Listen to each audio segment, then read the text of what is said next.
Good morning, Pete's man. Hope everybody is blessed, whether you're watching this live, whether you're watching this on the replay. Make sure, excuse me, as I say, man, smash the like button, share, subscribe, all of that rubbish, all of that kind of rubbish. Hope everybody had a blessed weekend outside of football. Yeah, man, I just hope everyone's good. Hope everyone's good, man. You know the vibes already. We're here for the Premier League Roundup, match week 7. This one's going to be interesting to talk about. There's been there's been a few league changes in regards to that. There's been an unbeaten record that's been now done and dusted. So we'll obviously chop that up. I'm with my guy, the gaffer, Jerry, in the building. My boy, what are you telling me, bro? How are you? I'm calm, man. I'm calm. We're just here. We're just chilling. Not even chilling, but we're here. Do you know what I mean? We're here, people. We're here, people. I was gonna start somewhere else, but yeah, I think we'll get into that. We'll get into that regardless. First place I want to start off with, people, and as I put a poll out, by the way, as well. Which team obviously impressed you over the weekend? Maybe actually me and Jerry, depending on if he's watched the games, if I've watched enough of the games, maybe we can do like our little team of the week, just to kind of see which players have obviously impressed during this weekend as well. But we'll get to that when we get to the end. We'll get to that, Ibrahim. Big up to your damn self. We will get to that. We will get to that. Good morning to you. Good morning to Morris as well. And AR in the building. Hold the fuck on. Hold the fuck on. Big up Savage in the damn building. What you saying, bro? Come on, man. Hey, Jerry, don't do that. Jerry, don't do that. My man saying that. I should have just came onto stream and done that and said, that's my AI thing. Just like linguist thing. Just been like, it's like. You see, guys, this is what I'm talking about, man. Monday morning, catch jokes, catch vibes. Big up to Ends as well. I know he has got a stream, by the way, at 12:30. People, I think Fam Zone also have a stream at 11 o'clock as well. So depending on what time we finish up here, I will redirect to whoever is obviously live. But big up to both of those two in the morning. All right, let's start off here, man. Man City. 1-0, Erling Haaland. I watched that game, to be fair. It was boring for a lot of it. Yeah. But the goal from Haaland was a very I am the best striker in the world goal. Listening to his press conference afterwards as well. I liked what he said.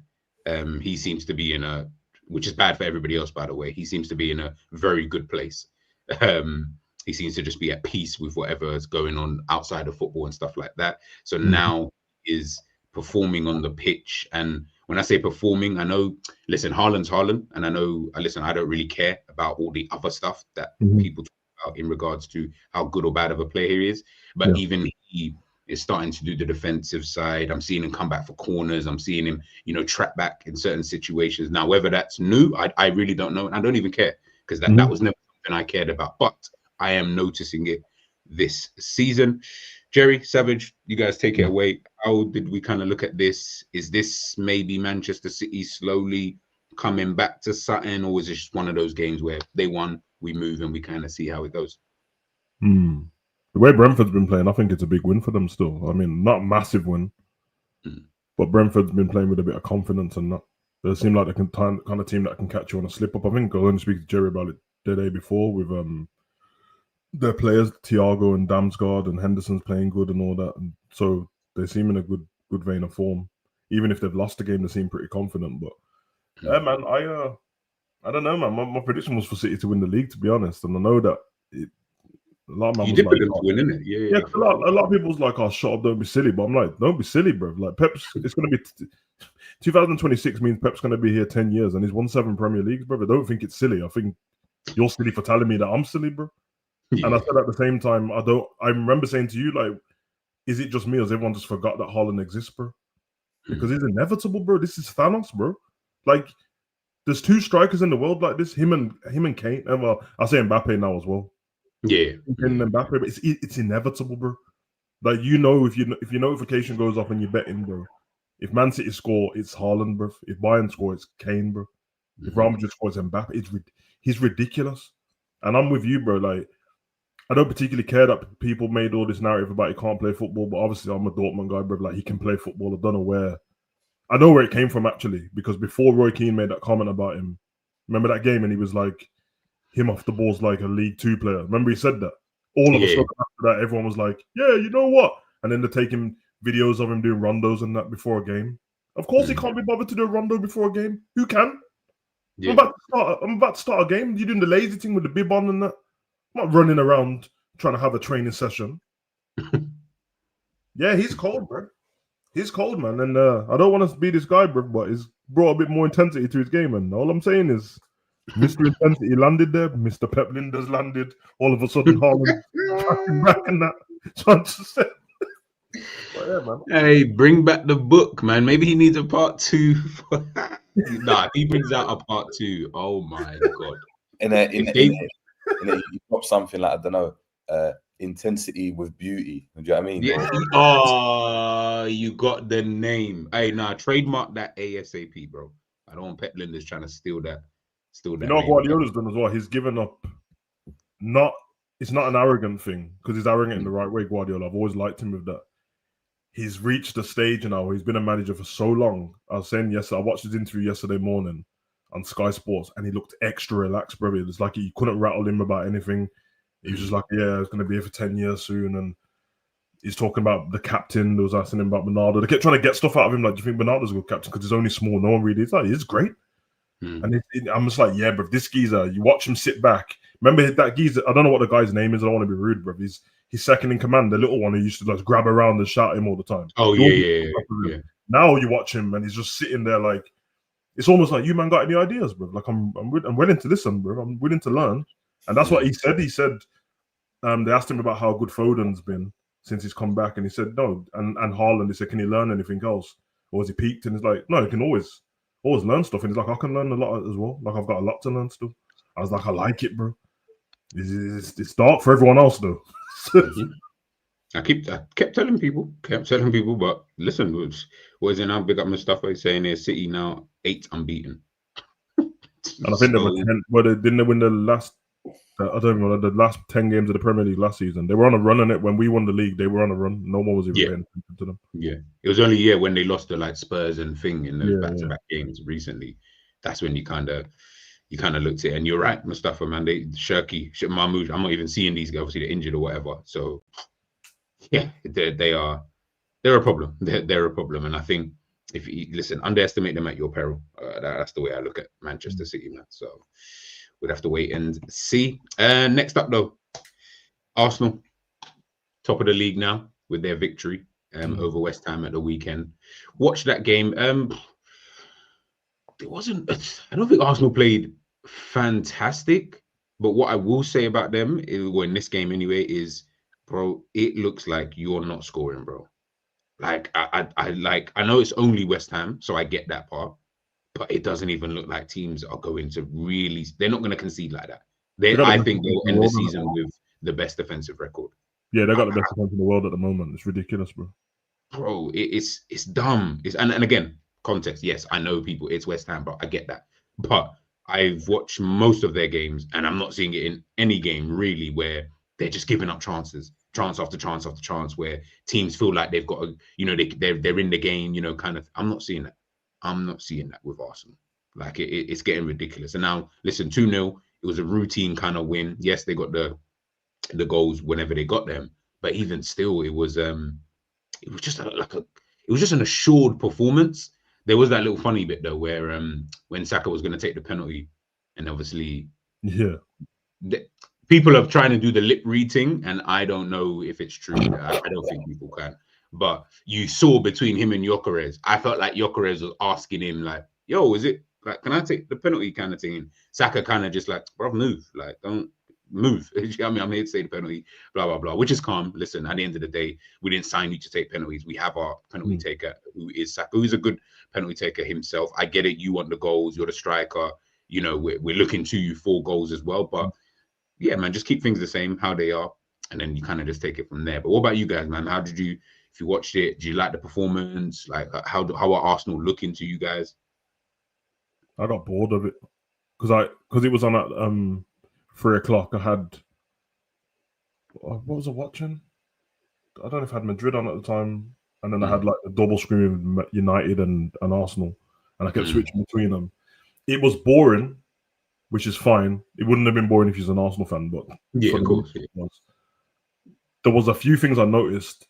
I don't coach in it, so that I don't know if Jerry watched the game and you know if you watched. Like, I was looking at Arsenal's tactics and their formation. It's crazy, bro. Like, it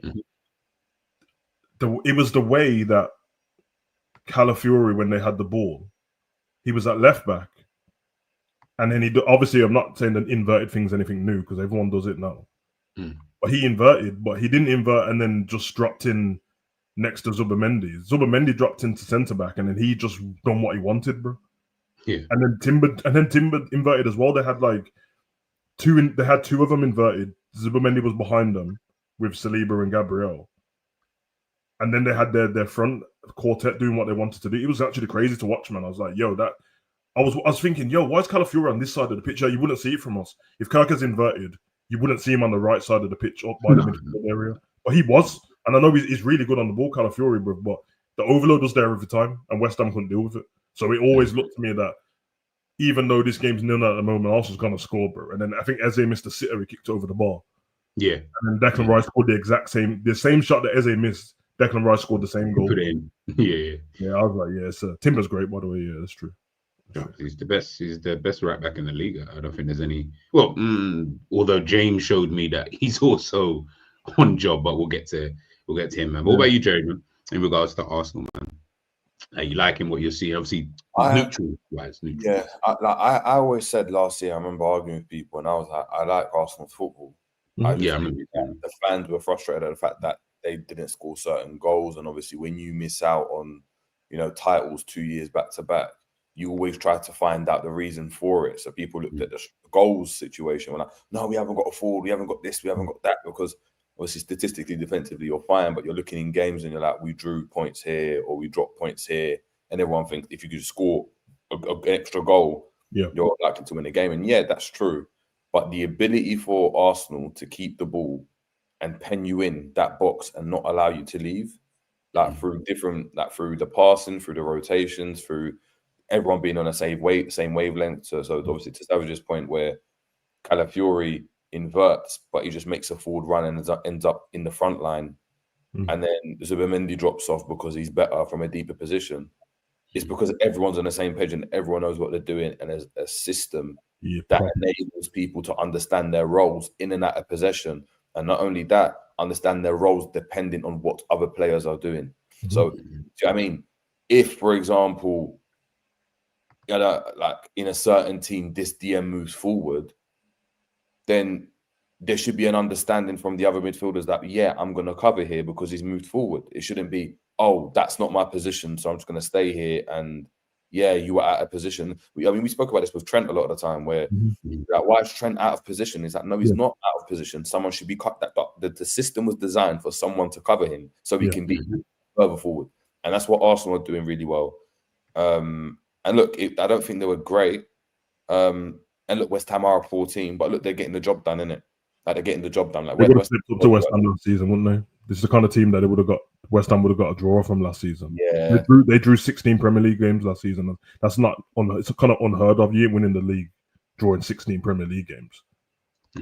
So that is, I agree with Jerry, man. And you're right with the system designed for somebody to cover, and it's almost opposite to what I see at Liverpool, because I'm like, yeah, that one cover person is still trying to attack with everyone else. Whereas this is why when Liverpool fans on that thing, once Zubimendi turned us down, everyone was acting like he was shit, and I was like, no, bruv, he's not shit, bruv. He's not. I know why Slot wanted him, and you see it now. He's so comfortable on the ball. But Arsenal's worrying, bro, because it feels like my thing with Arsenal is basically if they score first against you, bro, good luck trying to win that game. That's that. And it's not new. Obviously, I get why Arsenal fans were a bit fed up of it, because they're getting desperate for a trophy and stuff. And the reason why Arteta looks so assured of himself, because he's like, no, I'm coached them well. It's as long as I'm given the time, I'll be able to get it done. But I watched them. They did this. They played like this against Real Madrid, and I remember watching that game, lying to myself, bro. Like, don't worry, Vinny will get the ball and do. I'm like, bro, we're not winning this game, bro. Forget the free kicks, bro. If Rice don't score the free kicks, it's just going to be 0-0 because you're not winning the game, bro. And I think it's yeah, man, it's something. It's commendable the way if you just watch out Arteta as a great. I know, man. It was an argument. Obviously, people think that I say shocking stuff and that because I'm trying to be funny. But when I said a couple of months back, like I think Arteta is better than Slot as a coach. I get why it sounded crazy because we just won the league, bro. But it's just what I see of him, man. Like because a coach in it. So to be a great coach, your team has to be coached, and our team doesn't look coached, and theirs does, bro. And I know what's going to happen every time I watch Arsenal. Whether it looks repetitive, oh, you know what Saka's going to do on that. Yeah, but you can't stop it, so it's not a bad thing. I know what Enrique's gonna. I know what PSG's gonna do too. You can't stop it. Yeah, man. That's oh, Liverpool. You're a funny team. But nah, Arsenal. Like I said, man, I agree with what the boys are saying as well.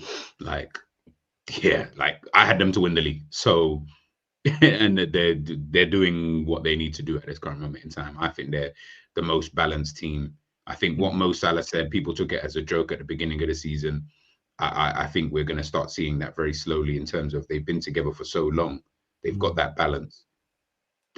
What else more? Do you know what I'm saying? Like it really is just about kind of getting over the line, kind of thing. So, yeah, I think with Arsenal, just kind of keep continuing. I think if you're an Arsenal fan, just hopefully your team can just keep getting the win. Now, which is the key thing. Last season, exactly. Odegaard's gone down injured. It's fine. We got other players. It's fine. Yeah. So listen, and sometimes I'm even watching them thinking they don't even need Odegaard today. Like they can play without him. Whereas before you could never say that really and truly he was there. He's their captain. He's the linchpin. But now I'm seeing Declan Rice coming off in games quite a lot as well. Like they're calm. They're very, very calm and very assured in what they want to do. So yeah, I like Arteta. I like the team. I like the players, and they've got a good team. So let's see, man. Let's see. I'm not going to spend too much time on this because I know Enz is going to do a stream at 12:30 talking about this.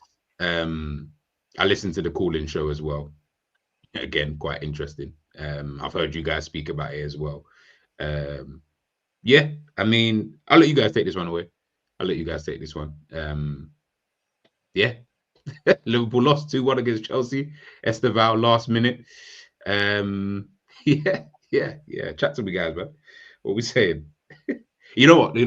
Start off with Chelsea. We'll get to Liverpool. Go ahead, Jerry, because he put his hood on for this, bro. So, bro, it's mapping on quick. I'd like to drop a diss track in that, send for man and that.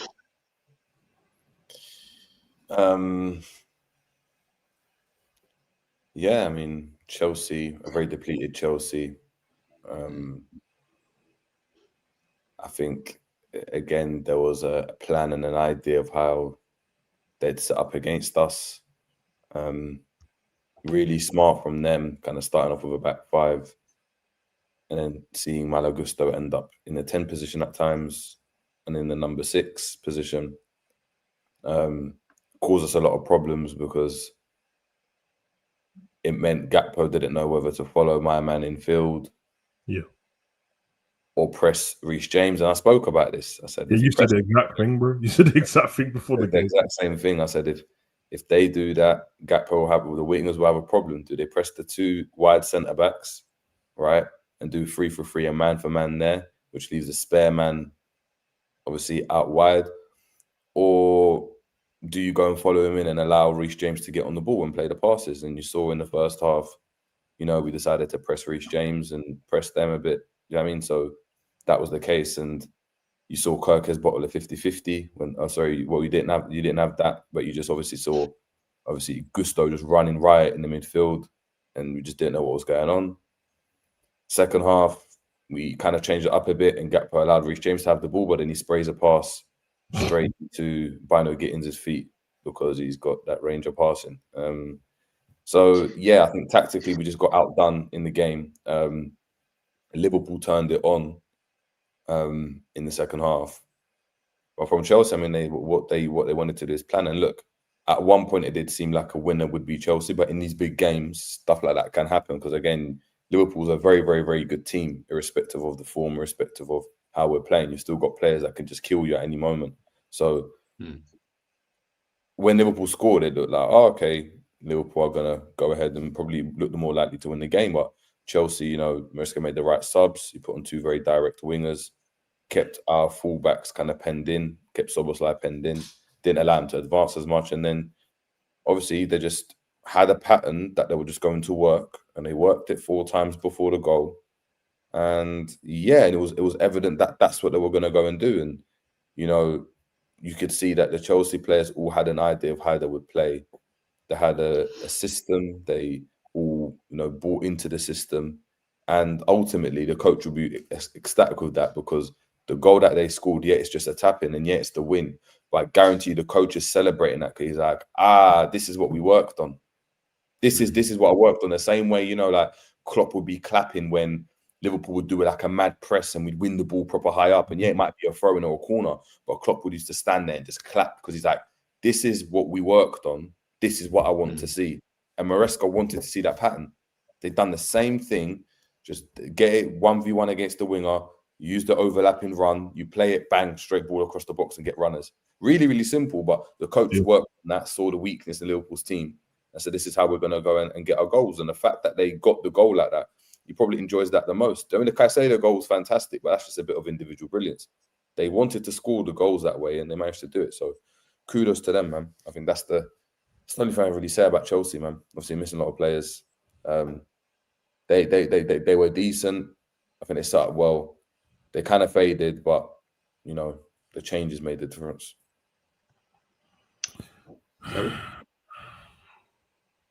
Yeah, Chelsea were good, man. Some people saying after the game, Chelsea wasn't even good and you lot, they were good, bro. I don't know where people got that from. They were well organized. You could see the patterns. I could see their whole formation at all times, bro. They kept having a spare man. Like, if it wasn't Gusto, at times he'd drop back and then Caicedo was just spare because nobody would. Brother, it was so annoying to see something in the first half and watch it constantly happen throughout the game. And I'm like, I know I've got this advantage of watching it on TV and I'm not in the heat of the moment and that, but the move that Jerry's talking about, bro, there's no way that happens 4 times and they end up scoring from it on the last time they do it, bro. Like, how have you? But they did that because they noticed that the right back we were using and the centre back were midfielders, bro. And that's where having your actual defenders works, bro, because they think completely different. The midfielders are always on the front foot, and they're already thinking about what happens when I get this ball to where I'm going. Defenders are thinking, I'm defending first, bro, and then whatever happens, if it goes out for a throw-in, who cares, bro? I'm not trying to get up to Salah. Just get out for a throw-in. And they did it 4 times, man. And the third time was the closest one because well done to Grav eventually because he ended up going over the bar or something. But Grav didn't know where it was going. He just stuck his foot out, and he nearly scored an own goal. And to be fair, so to your point, him sticking his foot out just showed like, yeah, that's why you're not centre back. That's why you're not centre back. Your centre back does not touch the ball. You leave it at that point. His keeper's ball is going across. You do not touch that ball there because don't touch it, bro. I mean, you could score an own goal. Yeah, because I don't want to be harsh on.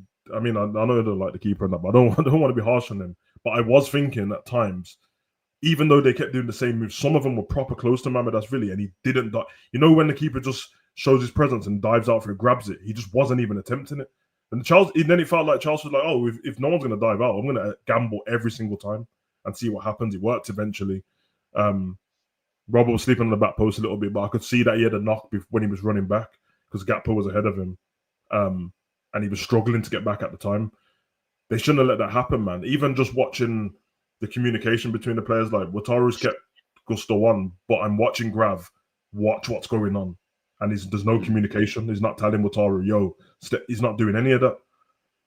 It's not good, man. It's not good. And I don't like the fact that I'm all for coaches changing for teams and stuff and then being consistent most of the time. Like, you have your own tactics and your own formation.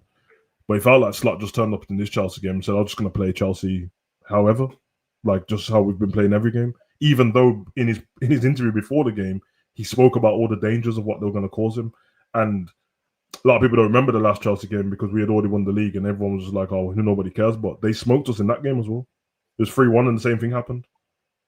It was just that Lavia was on for all of the game instead of coming on the pitch, bro. Yeah, daunting that is man's midfielder come off and then it's Lavia, Caicedo and Enzo now. And then they bring on all these wingers. When Neto's been causing havoc all game and Garnacho, people don't like him. It's causing Bradley bare havoc.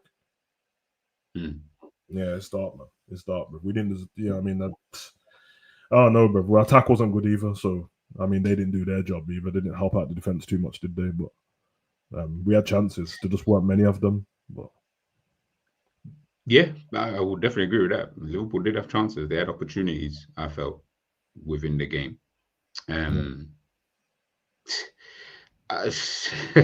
Like I said, I don't even want to go into it too much. Like I said, I'll save that for Enzo's stream later on. I'm gonna assume he's gonna go over the game in a couple of hours. But yeah, either way, like I said, man, Liverpool shit. The way you're playing is shit. The manager is moving shit. The players are moving shit. Like you can pick up certain positives within what they're trying to do, but the positives are so individual that it's like, I don't know if it's just one of those where, yeah, as long as you've got the best players on the pitch at this one specific moment in time, it's just going to work like throughout the season, or if tactically but like I said, we'll get into that another time. We lack composure, man. Someone should have just put their foot on the ball. I've seen Curtis trying it. One ball went to McAllister and there was no pressure and he just rossed it in the air, bro. Like a school kid. I'm like, brother, what are you doing, brother? The ball's gone straight back to Chelsea. Yeah, it gets like that, man. Bro, no, Liverpool are.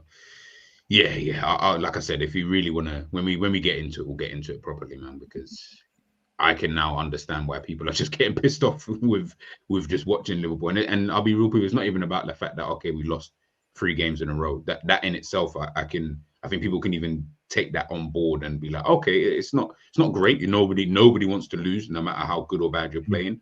But there is something to be said about, can we at least see what we're trying to do?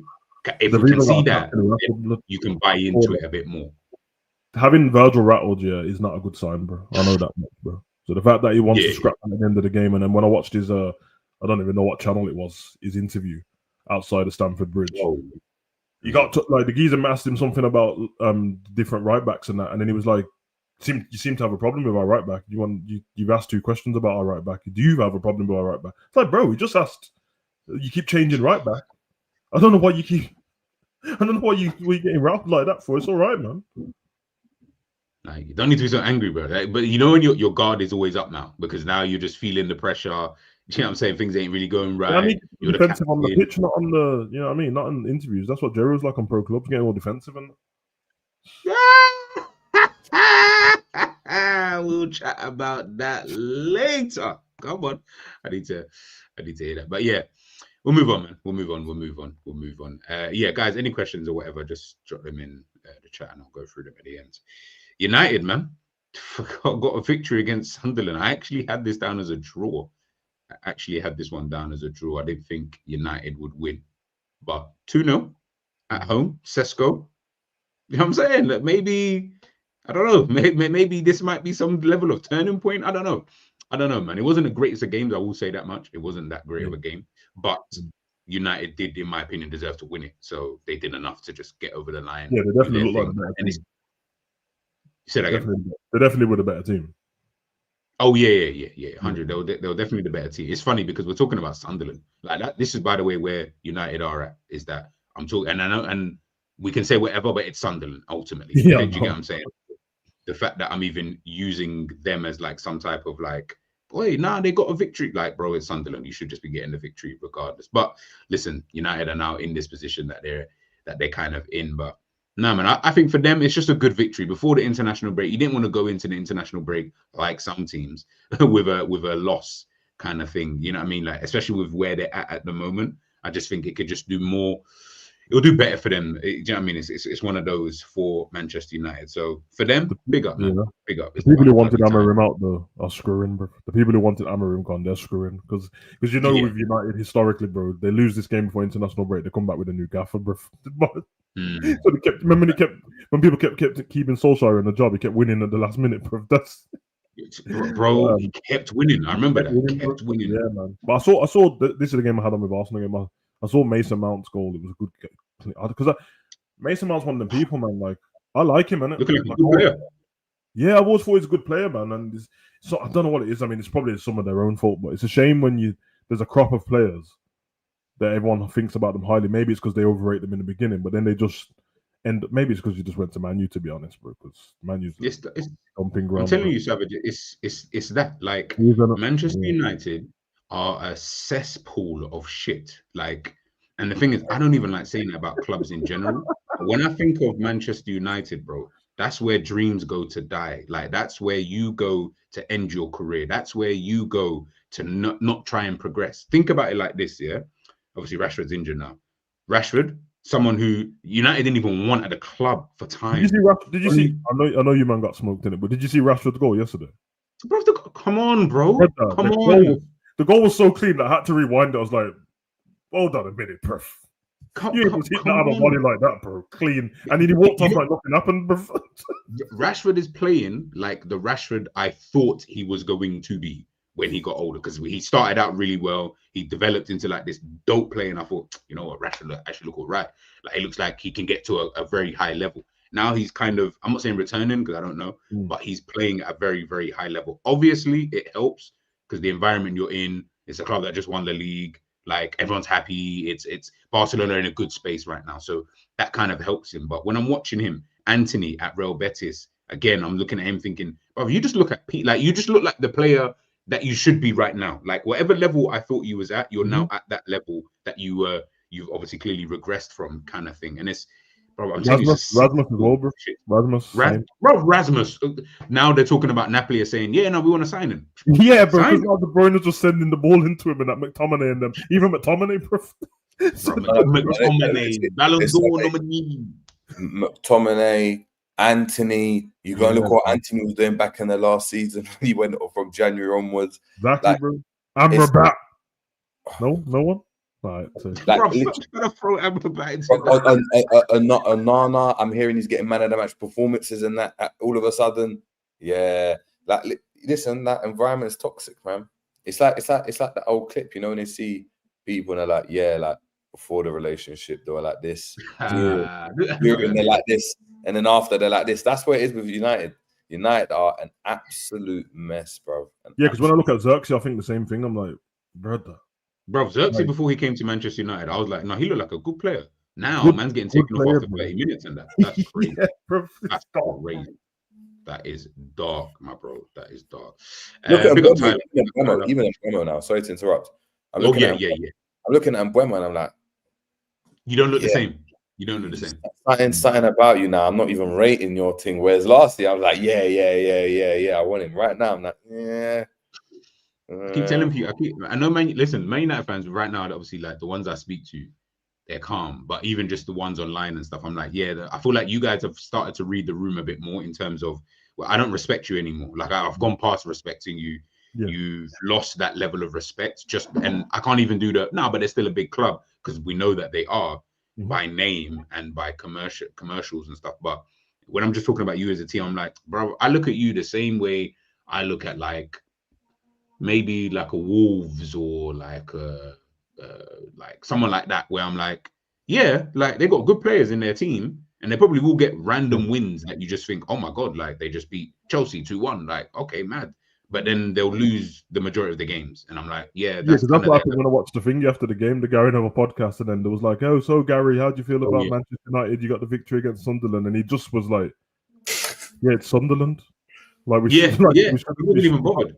He said that's a bigger problem that we got to the point now where we're overhyping that we've beat Sunderland. We should be beating Sunderland. And then obviously Amorim said that the pundits are getting under the player's skin talking about the system.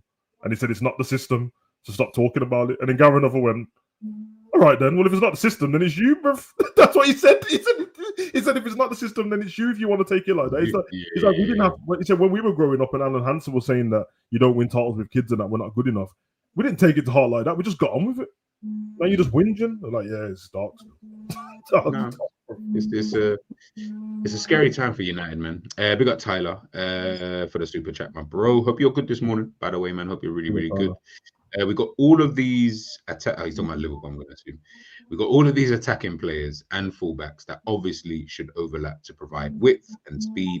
But the manager wants to play possession, which allows opposition to stay in formation. Gakpo and Salah just cut in and shoot, go 2-0 up, then play possession is how you do that with these players. You got the listen. Big up, by the way, for the super chat, man. Much love as always, man. Much love for supporting the channel. I'll be honest, man. Like I said, I will go into depth at another time, but yeah, I just think with Liverpool at the moment, the manager doesn't really have the idea. I think some of the players that you've signed, I'm starting to question whether you signed them or someone else signed them, and you've been told. As by the way, this is what we were told last season when he joined, which is he is the coach, not the manager. So technically speaking, as a coach, you're not really buying players. You're not really like, you'll have, obviously he'll have his say and he'll chat to man about such and such, but you're not really the one saying, I want such and such kind of thing. No, we'll give you a list. You look at this list. There's this, and this is the pricing, and etc. etc. We'll go with that. I think his only signing was Frimpong. Well, I'm hearing. Sorry, I heard through the grapevine that apparently he doesn't know what to do with Frimpong because he doesn't like him at right back and he doesn't like him at right wing after Galatasaray. Okay, James, I'm going to take Frimpong. Yeah, because what you're saying now is not new, bro. I said this at the time. I was like, nothing makes sense to me, bro. And this seems like for FSG to go out and spend that much money, it's like, yo, if we ever lose a manager, we need to have world-class players for when the new manager comes in, bro, because we're not spending like this again. But I think that's exactly what it is. I think Liverpool have looked at it and been like, we are not going to get. We'll be very lucky to get another Klopp. Yep. And do what he does. We don't want to be in a situation where the health of the club deteriorates so much where it's like he's signing players and we're like, why did you sign these players? And again, you're looking at the likes of your Nunez's, your like, I mean, even like your Minaminos and that, and you're like, why did we buy these guys? Yeah.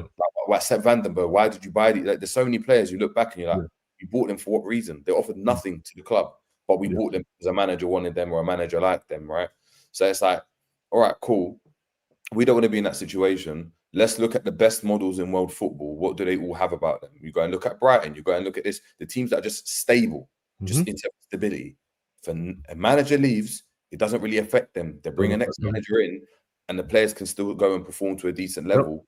The only problem I think, and I think where Slot has kind of messed up, is, and we see this with other teams. When a new manager comes in, and to Amarim's like credit to be fair, they try to implement their style of play, so that when all else fails, when your players are garbage, if this player leaves, if this player and Slot and Klopp did the same thing, and remember at the beginning, we were celebrating like 4-3 wins against West Brom, all of that, right? But he implemented something, so there's an understanding of, yes, if we can't get these players, if these players are off form, if this player decides to leave, we can still play the way we want to play. Right now, it seems like, hold on, we got 84 points last season, innit? Yeah, that's what I said. 84. Yeah, we got 84 points last season, and Salah got what, 50, 67 GA or whatever, right, in all comps. The last time Liverpool got 84 points, and didn't win the league was with Brendan Rodgers. What is the correlation? You had one brother that was outrageous in terms of output. Yeah. As soon as that guy goes, Suarez, everything goes. Why? Because Brendan Rodgers tried to implement that passing style of football to Liverpool, right? Then he kind of just looked at it and was like, yeah, Suarez is performing to such a level, we're just going to like rely on Suarez and have this system that just kind of supports him. Now, when that goes, how do you manage that? You're now asking players to do something that they've never done. You're asking now, do you know what I mean? Like your normal, your centre backs and stuff to be like, like, are you going to punch it into midfield now? You're asking your midfielder now, can you actually just keep the ball? It's not about just giving it to Salah at every given moment. Now, when you're asking for these players to do that, how can they do it? Because there's no style of play. Like there's not I don't know, and I keep saying this, and no one's answered it. What is slot ball? What is it? Is it just being tactically good? Is it just being like making the right changes at the right time? Because anytime you speak to him, he says, "Yeah, I take a bit from Pep, I take a bit from Klopp, I take a bit from this guy." You're just jamming a jack of all trades, but a master of nothing. What is your ball? Like when you go and look at it, what is it like? Yeah, that's a slot player. I can't tell you. Because at final, I was told he likes his wingers isolating them 1v1. But Salah hasn't done that for the past 2 years. Gakpo doesn't do that. So what is slot ball? I don't understand it. Or is it just, yeah, ride out this Klopp thing and then make little changes in certain games? People saying slot ball after one game, bro. So I just think that it was just winning. Seriously, yeah, I might be just winning here. All the different ways, and this is slot ball. And as I said, the praise that he was getting, which I'm not mad at people giving him praise just because I didn't. But when we would go in at the first half and be terrible, and then come out the second half and he changed something and we'd win, everyone would get gassed. Oh my God, he's such a genius.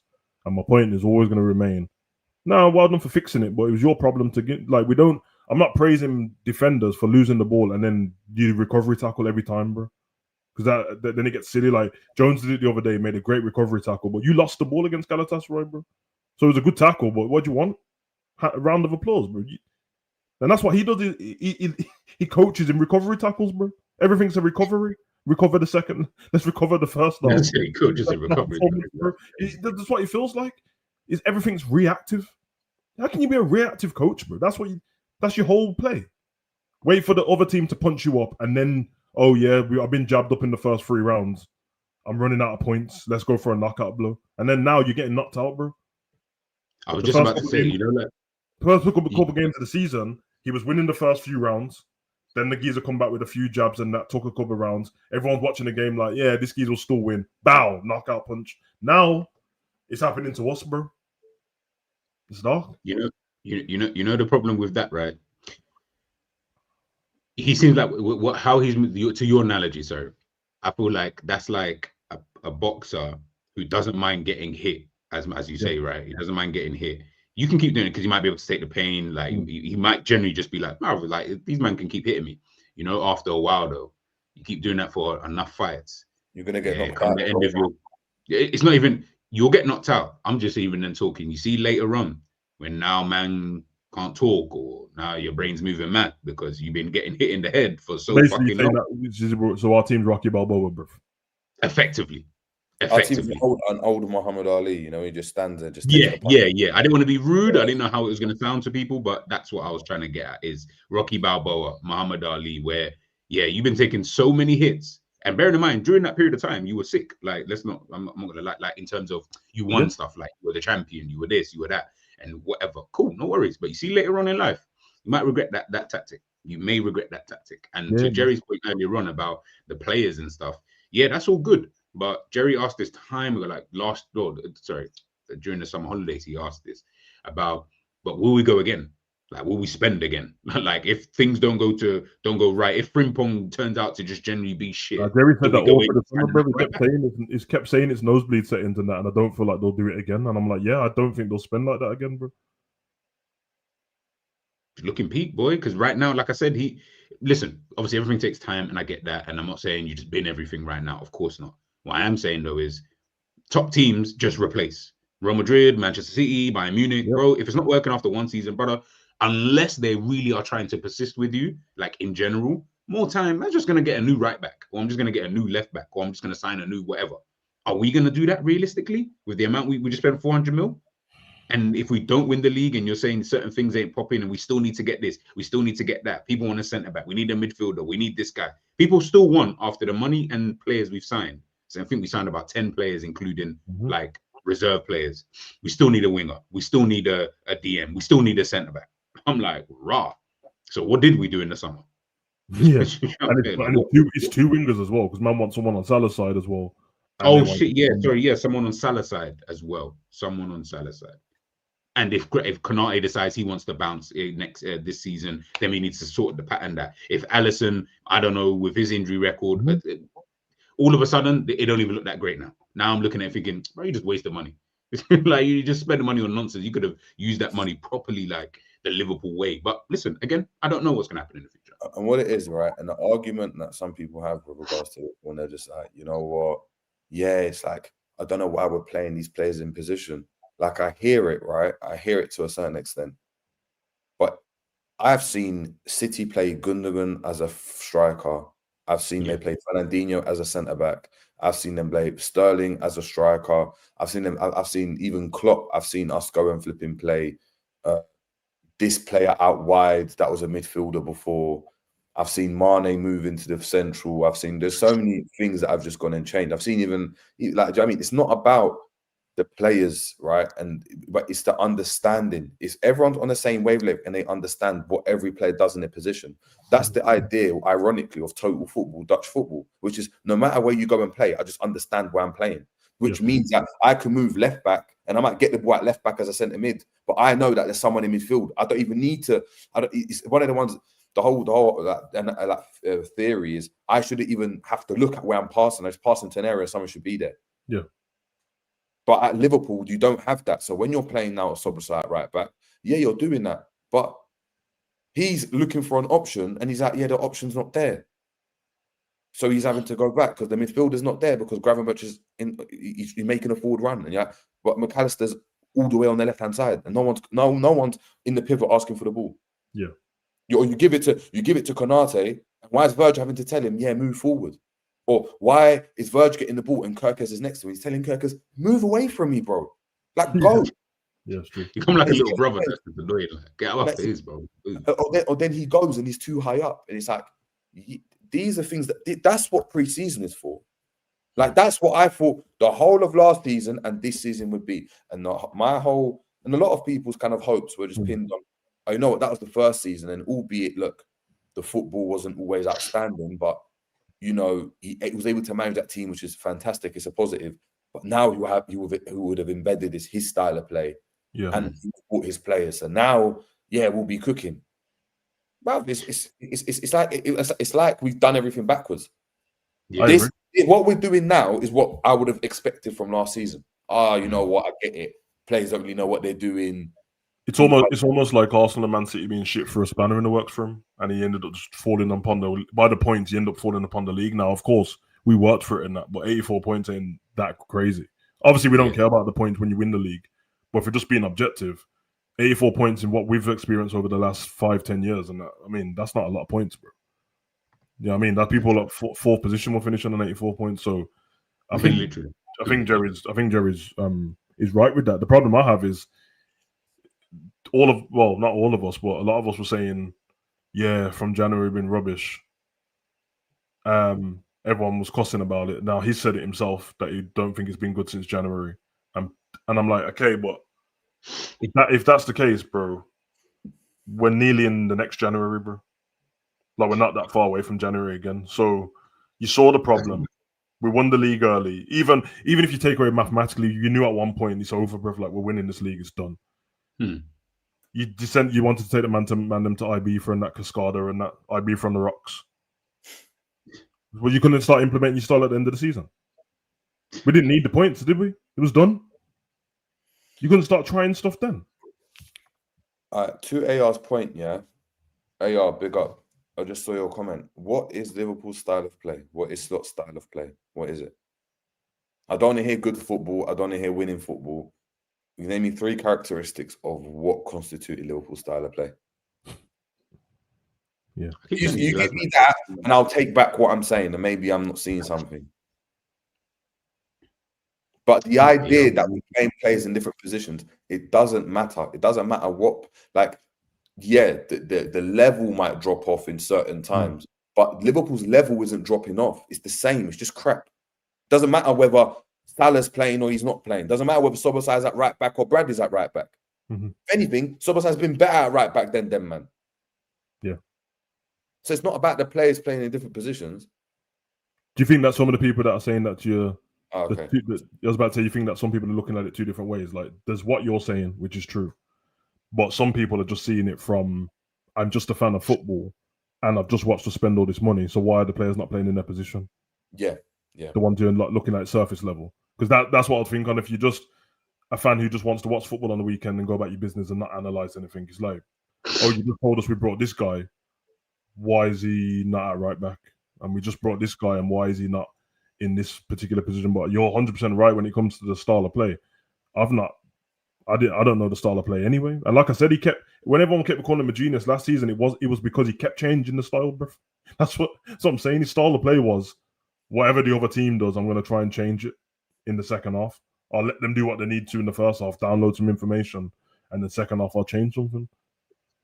He's screwed now. But as I said, you said it was from January, and I don't understand why you still can't figure it out, bro. And you just keep blaming it on set pieces, bro. Don't try and gaslight me, bro. I watch us every week as much as he does. Don't keep telling me that, we was getting our goals from set pieces. Where, bro?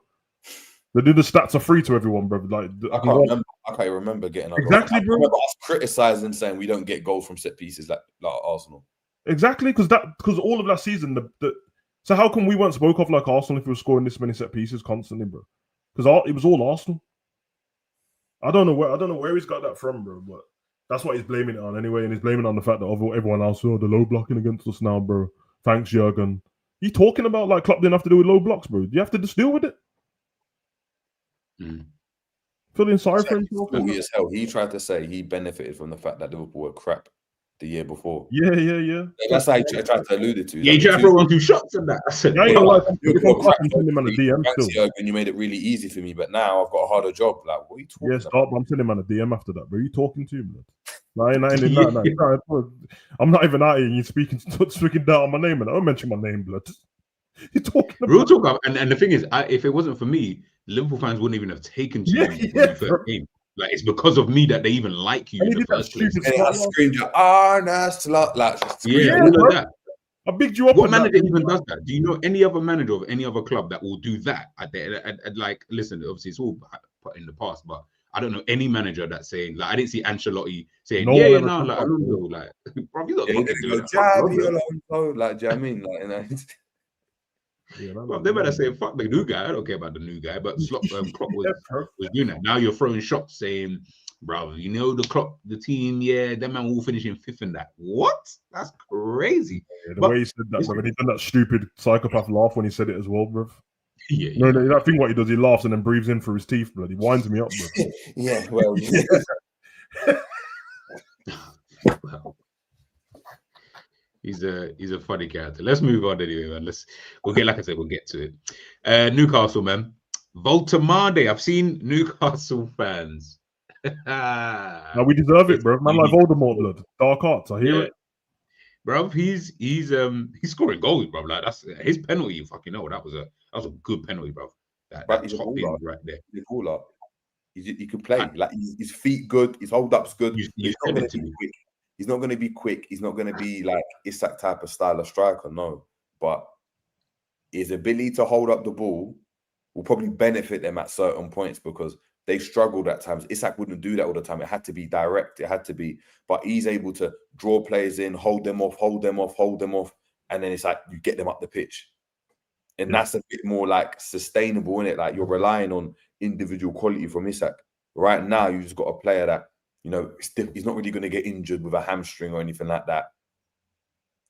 It's going to be a problem. And look, he's getting chances, man. And look, I think after Ekitike, he's the striker with the most goals as a new signing. He's the striker with the most goals in the Premier League.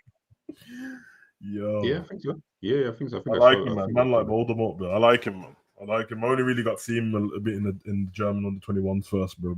Yeah. He's good, man. And you know, like that. When they line up for set pieces, because I think most of us would say that they're the most, if not the most physical team in the Prem anyway. And they've got a few. The thing is, they've got a lot of small players as well. As much as they've got like the tall ones, they've got some small guys. But when I see them line up for a free kick and I see him and Dan Burn in the box, I'm with Joel Linton. I'm like, brother, what the fuck, bro? Stop. If they have good set piece like routines, oh my god, that'd be.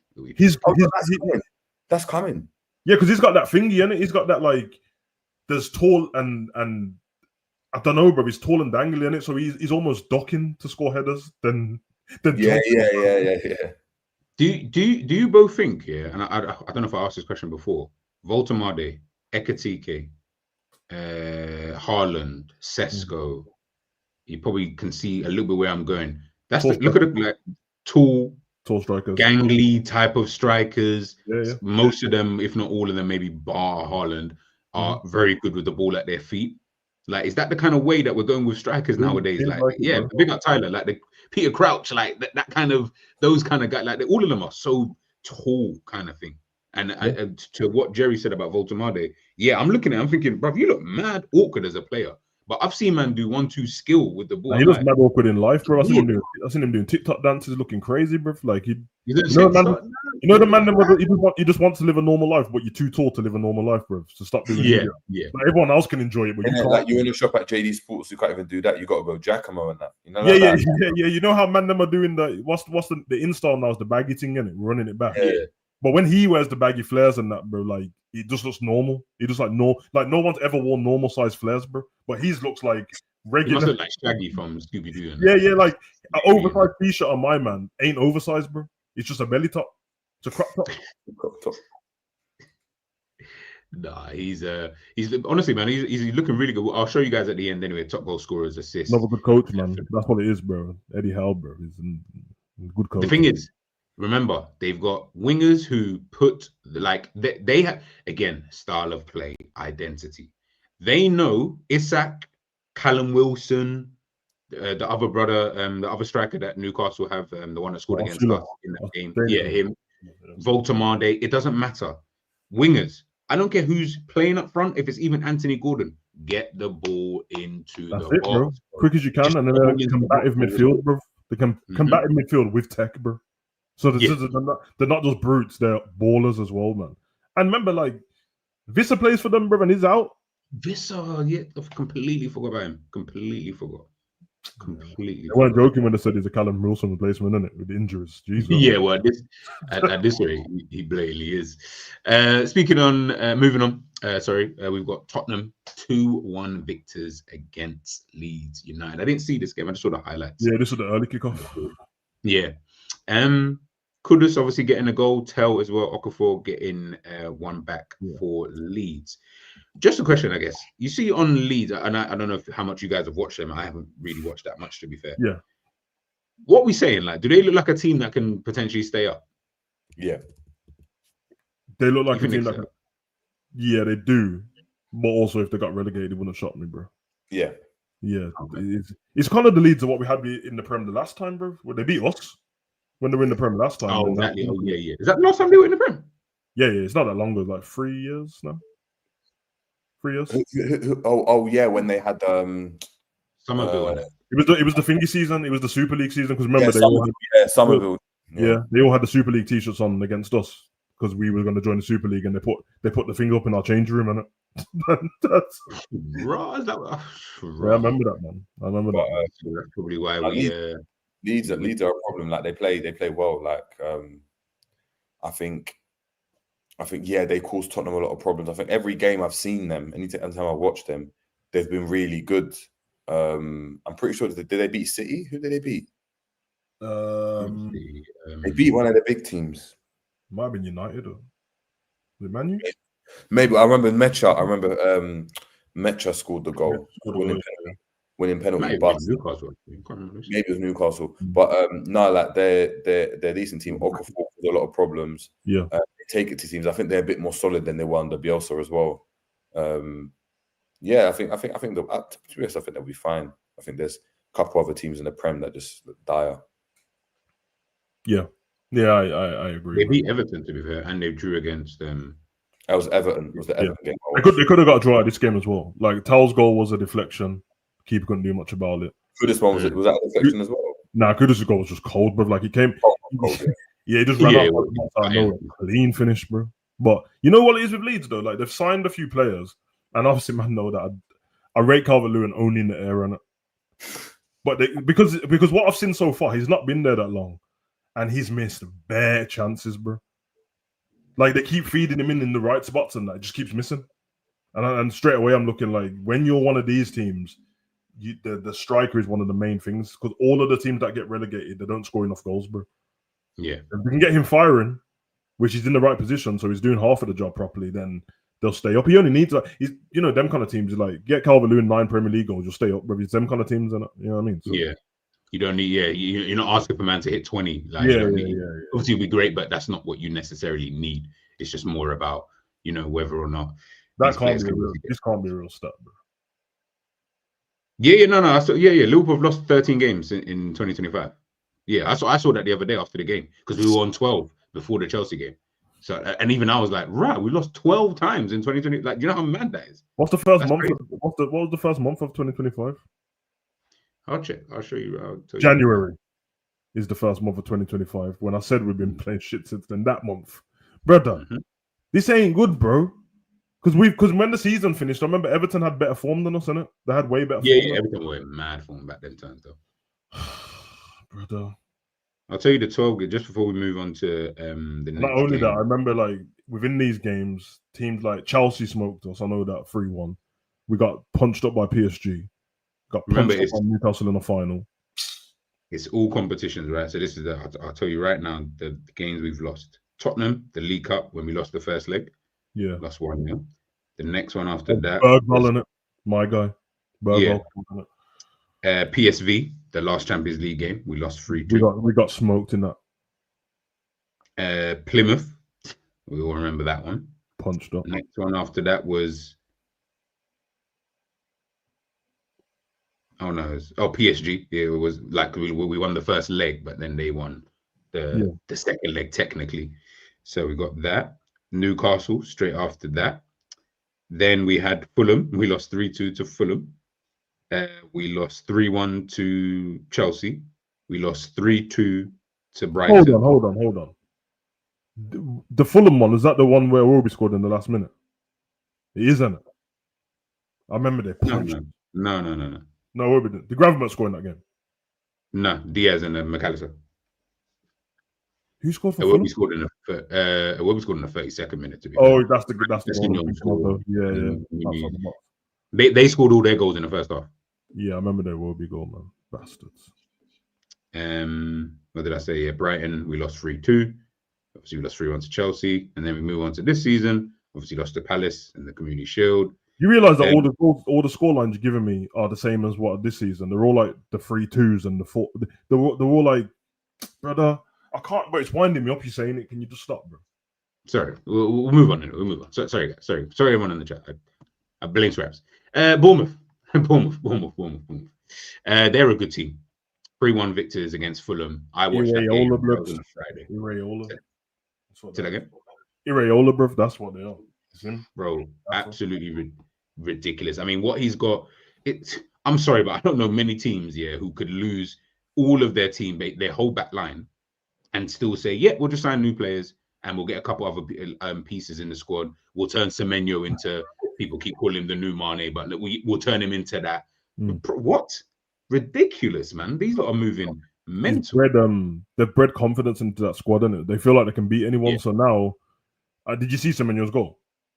Yes, yeah. When you get confidence in players and he shouldn't believe that he can pick up the ball there and start running through people like that. And take a shot from that kind of angle. It's disrespectful, bro. And Kluivert shouldn't look and go, I'm going to shoot from here because I can. But it's confidence, bro, because they get everything else right. They sold out. They've done everyone with that defense here because that's the Zabani and Howson thing, bro, and Kirkes. The season before, Zabani and Howson didn't start. They didn't start. They got all their players got injured. Then they put both of them in. They lasted one season and then got sold, bro, for big money. Now, was it PSG and Real Madrid? That's the sign? Is that what it is? PSG, Real Madrid, Liverpool. Those are the players that they're selling these clubs to. Like, that's mad. To me, that's crazy. Madness, bro. It's madness. And let's keep it a buck. Unless like a Tottenham have got like a bit of money, Semenyo's going to another big club. And I even feel like that Arsenal left wing slot looks like it's probably primed and ready for him to just go in straight away. So this is Bournemouth, people. Like, big up to Bournemouth, but this is Bournemouth, and they're selling their best players to the biggest clubs in world football right now. They remind me a bit of Brentford. You know, the Thomas Frank Brentford when it was Visser and Bremo and Tony. Yeah, bro. It's big up Tyler as well, man. Like 100%. They're becoming a feeder club for the top clubs. Like, they're becoming what we looked at Dortmund at. You know, when we were like, send your player to Dortmund, let him go there for a little bit. and then do you know what I mean? He can develop for a season or two, and then you take even a Cliver. I'm looking at him thinking, boy, he looks like one of them players that a Napoli might just say, you know what? Let's just take the chance on him. Let's just spend the money on a player like. Street is saying that it's the Michael B. Jordan investment, bro. Ever since he's invested in the club, blood, I don't know, bro. All of a sudden, send us the mark. Hey, when you got that Michael B money, it hits different, like it really, really hits different. I can't even front, man. Let's move on to the next one, anyways. I should have skipped this one and left this one to last, to be fair. All right, Palace. Our unbeaten record is now over. You say our unbeaten record? Is that what you said? I meant to say their unbeaten record is now done and dusted. That's quite funny, bro. The same thing what happened to me last week happened to you this weekend, bro. Because last week I kept saying when I finished the Liverpool game, man kept trolling me in the chat like, "All right, you just got punched up by Atletico. All right, safe. This year, Liverpool. Bro, this weekend was rubbish. Liverpool Crystal Palace, and Barcelona. Yeah, that's what happened to me the week before, bro. It's just dark right now. It's not a good time for me right now. Seemingly, our clubs ain't allowed to just lose games. You have to get battered, bro. Why you have to get battered, bro? That's what I'm saying. Like, you don't have to get battered like 4-1. You don't feel that was a bit excessive. Like, you didn't need to. Alexis Sanchez rolling back. Bro, I said, bro, piss off, man. Like, and you know what made it worse about it? Just sorry to go to tangent here. What made it worse about the Alexis Sanchez thing? Barcelona sent him a letter to congratulate him for the move to Sevilla in the first place, and then you come and you celebrate. He's celebrating like he's never played for Barca in his life, bro. The league is different, bro. Because I told you, man, if you hear Ramos's last song, it's a love letter to Real Madrid, bro. But you have to listen to it with the video, bro. You can't just watch it because he's got like overlays, and it's like I was translating the song in it because I was trying to learn Spanish, and it's all about like, I gave you everything, bro. You shitted on me, but I still love you. And I was like, is he talking to a girl? I put the video on. He's talking to Real Madrid, bro. That's mad. I didn't see it. It's a tune, though. It's a tune, though. He's definitely talented. It's a tune, man. But I've heard people have said that he's actually a very talented. This game was a bit mad still because I didn't watch it in real time, so I only watched the highlights. But Palace had chances, man. Mateta, man, he should have bagged, man. The Mateta one was weird, didn't it? Because it was a snatch chance, and then the other one he chipped it over the keeper and he got cleared off the line. Yeah. I think Mitchell hit what? Mitchell, I swear Mitchell hits the crossbar every week. Yeah, he's a. I like Mitchell. Yeah, he's calm, but he's one of those where I feel like they should be doing a Munoz on the other side, which is you can upgrade on that position. I think. Or okay, maybe upgrade maybe it's the wrong word, but you can definitely get in someone better, and he can be a rotation piece. Like I don't feel like having Mitchell as your left wing back. I'm like, no, but he all right. Like he calm, like he's solid as a Premier League player. Yeah. But you could probably find better ones out there. I think with Palace after this game, I don't think Glasner needs to tell him anything too different. Put your chances away, you would have won the game, bro. Like it's not. Oh, we need to down tools. It's all gone wrong. No, it was fine, bro. Like even the goal at the end, I had to replay it back 3 times because I was like, I don't understand how Grealish scored. But then I realized someone tried to clear it and they kicked it off. And then he kind of just he was just blocking it. He was blocking it. He just went in and then he ran off like he scored a screamer, which I can't even like. I don't like Everton, but it's very hard. I'm a football fan in it, so when I'm watching them, I'm like, another team that's got like good coaching. Well organized and stuff like that. Feel good factors back there. I think David Moyes going back to Everton definitely helped him out because they were in like problems, bro. Now they don't even like we're 7 whatever games in. Bro, I'm not even thinking about relegation with Everton one bit, bro. Like the other couple of seasons, like maybe Everton this season will get not a chance, bro. Yeah, not a chance. It's I've looked at Everton since Moyes come in. That's savage, and rightly so. Like to me, relegation is not the position that I'm looking at. It's definitely looking more. If they do well enough, could they even push a European space somewhere? Like, that's what I'm actually thinking for them. If they were to go on like a really, a really good run of form. I think this is the second to last. Yeah, second to the last one we've got here is Villa. Finally, man, scoring. Now they're starting to score goals. You know what I'm saying? Now they're doing their thing, man. 2-1. Like Don Marlon and that, bro. Yeah, bro, they needed it, man. They're okay goals. Yeah, I didn't watch this game. I just watched the highlights of this match. It felt like Villa were going to have another game where they just weren't going to be able to score enough goals to win the game. And I'll give Burnley one bit of credit, which is they are looking to me a bit like a Leeds, which is, I feel like it won't surprise me if you get relegated, but you have something about you. And I actually think they've actually got a better goal scorer than Leeds United do. So if they need goals, I feel like you can look to them more for getting goals up front anyway, as opposed to Leeds, Calvert-Lewin. He's not really looking like he'll bag, man. But yeah, what do you think? I agree, man. Big win for Villa because they're struggling. I can't stand Villa in it, so I want. My plan for this season is I like Don Marlon, Dortmund, and that. So I want him to do well. I want Harvey to do well, and I want Villa to lose. Bro. So in my mind, Harvey scores a brace, Villa lose 4-2 every week. That's beautiful for me, bro. You know what I'm saying? So, but I need to watch Villa a little bit more. Yeah, same. I'm trying to find out what their problem is because they had a few injuries. They were so good the 2 seasons before. I don't know what it is, man. I don't think Watkins is helping either because I said to you, man, like him and Solanke had their best seasons and then dropped off a cliff the season after, bro. Didn't make any sense. Like there's not even a reason for it. And also Villa always seem to. I know they've got Sancho and that now as down, but they always seem to have like very good wingers, and then they don't last at the club that long, and they move them on very quick. They had it with Diaby and Bailey, and they just move them on. Bailey's at Roma, and so yeah. That's actually true. You know, they've had bare wingers, and they just seem to always move them on so quick, bro. Like last season, they had Rashford and Asensio gone. I know they was on loan and that, but they didn't even sign one of them. Like, exactly. So I don't know what it is with Villa. Midfield's okay. I think they're missing. I don't know if it's back actually, but Onana's injured on it. They're missing someone like him, man. And I think even remember like Kamara, because he's coming back from like injury and stuff like that. He looks okay, but it's like you can tell you still need a bit more time because you've missed obviously so much football. You still got quality, you can see it, but it's just it's not really knitting together. I'm with you. I need to watch them more because they played Marlon. They played 4-2-3-1 yesterday, and Don Marlon was on the left wing, bro. I'm like, that's not where you put him. He's a striker, bro. Like that. And then McGinn was on the right wing.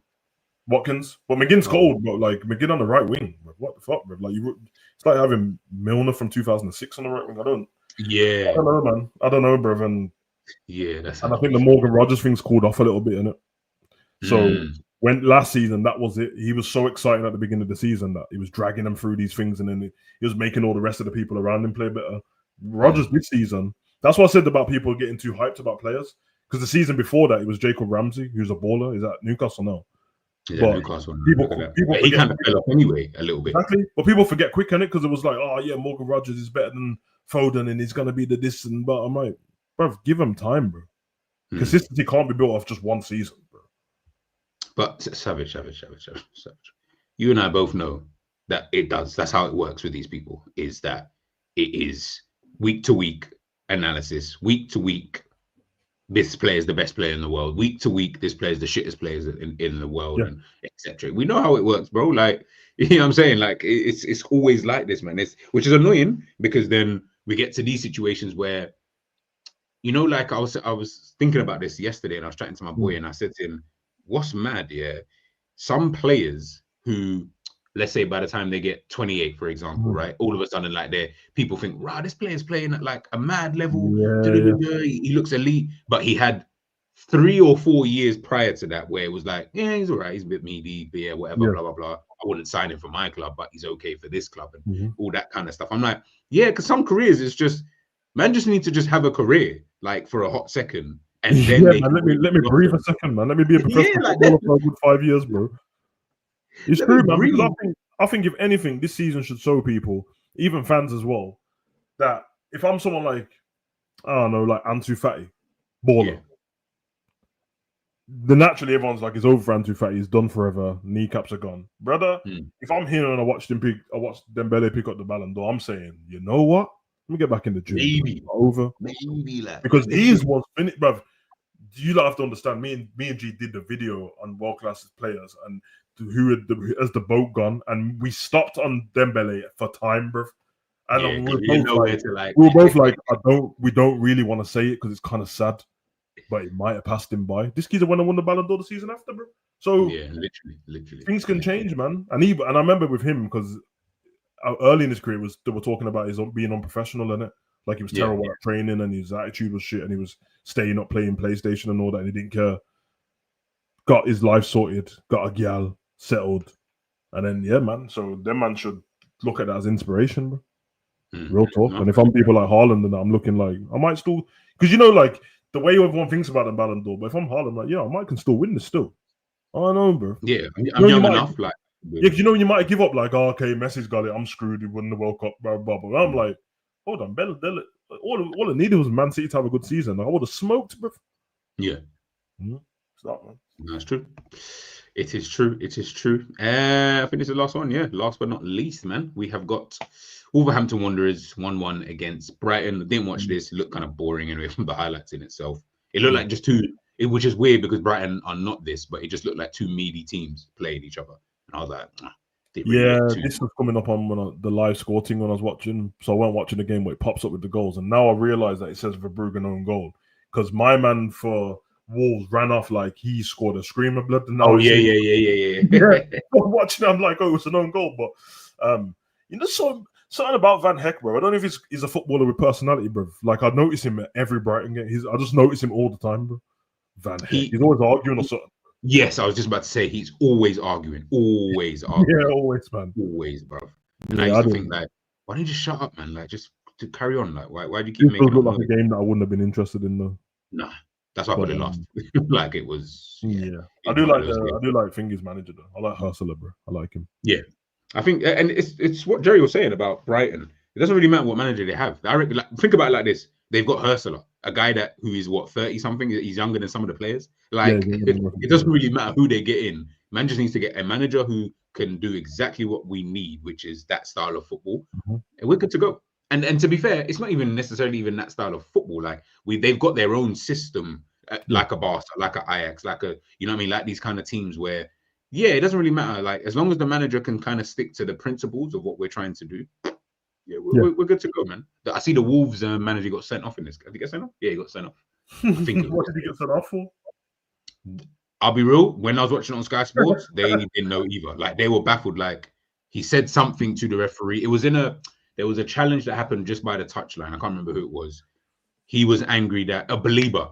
It was Belieber and someone else, and they were angry that Wolves hadn't got the free kick prior to that challenge anyway. So I think he said something to the fourth official. I don't think he said to the ref. I think he said to the fourth official. I don't mind the sending off managers and that for talking shit to the refs and that, because at the end of the day, refs are still humans. But all I do mind is I feel like stop taking the fun out of the game, man. When man are doing stuff celebrating and that, stop booking them, bro. Because even Maresca did he get sent off yesterday or yellow against Liverpool? No, he got sent off. He got sent off. Yeah, it was the second. I think it was the second. Yeah, the second yellow was because he ran off celebrating. Yeah. What are we doing here, bro? He's not taking up any extra time. He's not a player, so it's not like, oh, we need you to do that because we need you to get back to the center circle. No, you're gonna add on time anyway, bro. Like, stop doing that, man. Let them, and they're not consistent because ain't the people supposed to stay in the technical area or you get yellow as well? Yeah. You watch an Arsenal game and you tell me if Arteta stays in that technical area, he's never in there, bro. No, that's true. Stop these stupid rules, man. Nah. I agree, man. I agree. So that's the roundup. I want to show you guys this anyway. So this is the top assist makers so far in the Premier League this season. Jack Grealish. Look at that, people. Moved club on loan, obviously, but he moved club. 4 assists alongside Kudus at Tottenham. New signings. So 2 new signings have now obviously the top assist. Semenyo, brilliant season from him so far with 3. Joao Pedro's got 3. Doku's got 3. And West Ham left back has got 3. Yeah. West Ham left back. Just deep. The one's a bit shocking still. I didn't expect to see him there. The who? The Juve one for West Ham. Bro, when I saw it today, I was like, rah, Juve is okay. Yeah, he's doing his thing. I didn't really know. I didn't watch West Ham like that, but okay, fair enough. Doku will have a great season. I can tell that already, bro. It's interesting, man. No Liverpool. Okay. Nah, Liverpool. I think our one was the Ekatike or someone like that. Yeah, I think it actually was Ekatike. Yeah, and then Gravenberg's got 2, I think, as well. Yeah, man, that's crazy, bro. So our creative number 10 on there. I hear it still.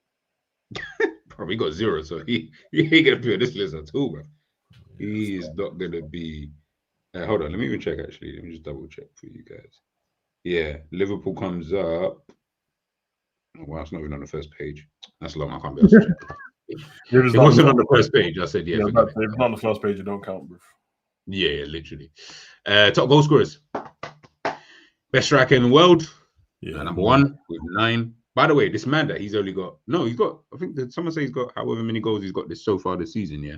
What's funny about that is Harry Kane has also got a bag of goals this season. And Kylian Mbappe also has a bag of goals.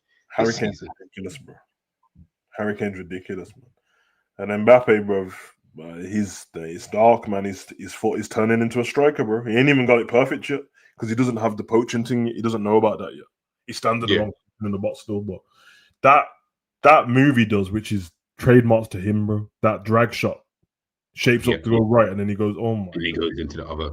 I keep saying goalkeepers. I beg you stop patterning and understand that. It's because they can't see it because he's shaping up around the player, and somehow he kicks it between their legs, but all the time. I think. I don't know, man. I don't know. I think Harry Kane's the best striker in the world at the moment. I think he's the most complete striker in the world. Yes, complete. Yeah. Haaland's the best striker. Harry Kane's the best complete. Yeah, that. And then Kylian Mbappe is the most complete forward player. I know that sounds weird, but when I think about it, I'm like, he can play left, he can play right, he can play through the middle.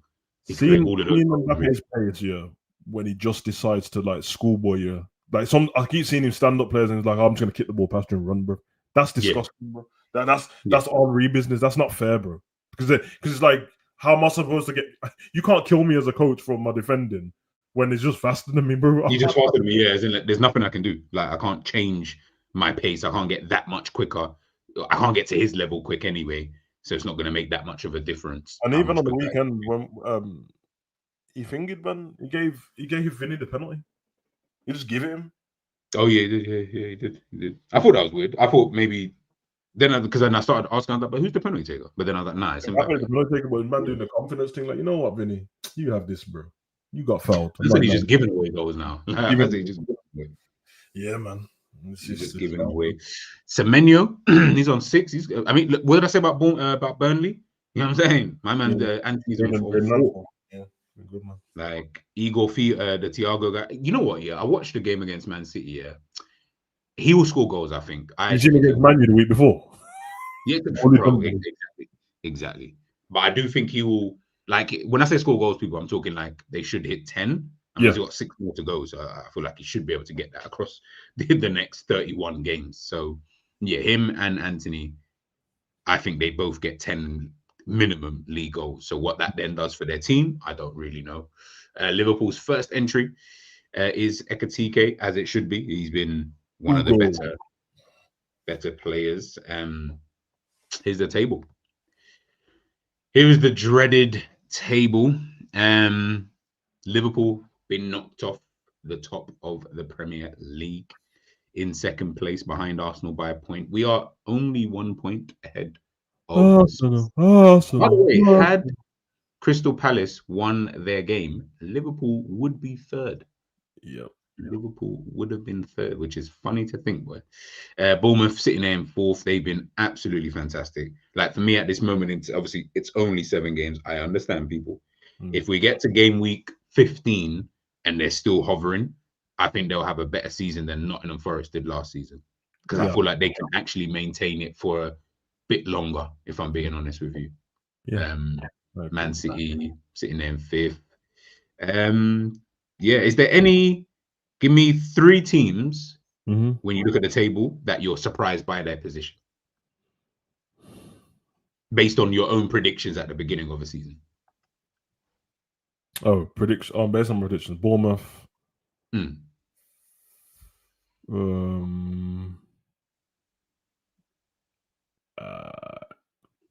mean, the bottom half looks about right, to be fair. Everton, maybe? You think they should be higher or lower? Probably thought it would have been lower. I don't think they would lose any game. I just thought they might draw a lot of games. Some teams. You know what? Spurs, man. Spurs. I knew Thomas Frank would be good, but obviously it's early anyway. Yeah. Yeah, and I they're think 2 points off top. So yeah. I'd probably expect Spurs to be around where Chelsea is, to be honest. It's not much difference between them in points, but which is mad, isn't it? You look at it, you think, oh my yeah. god, Chelsea in 7th, but they're only really 5 points even off top as it is.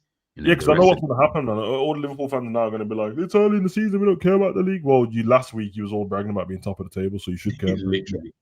I think the worrying thing for people is that how good Arsenal are defensively and their goal difference, because clearly they're not only good defensively, they can score goals too.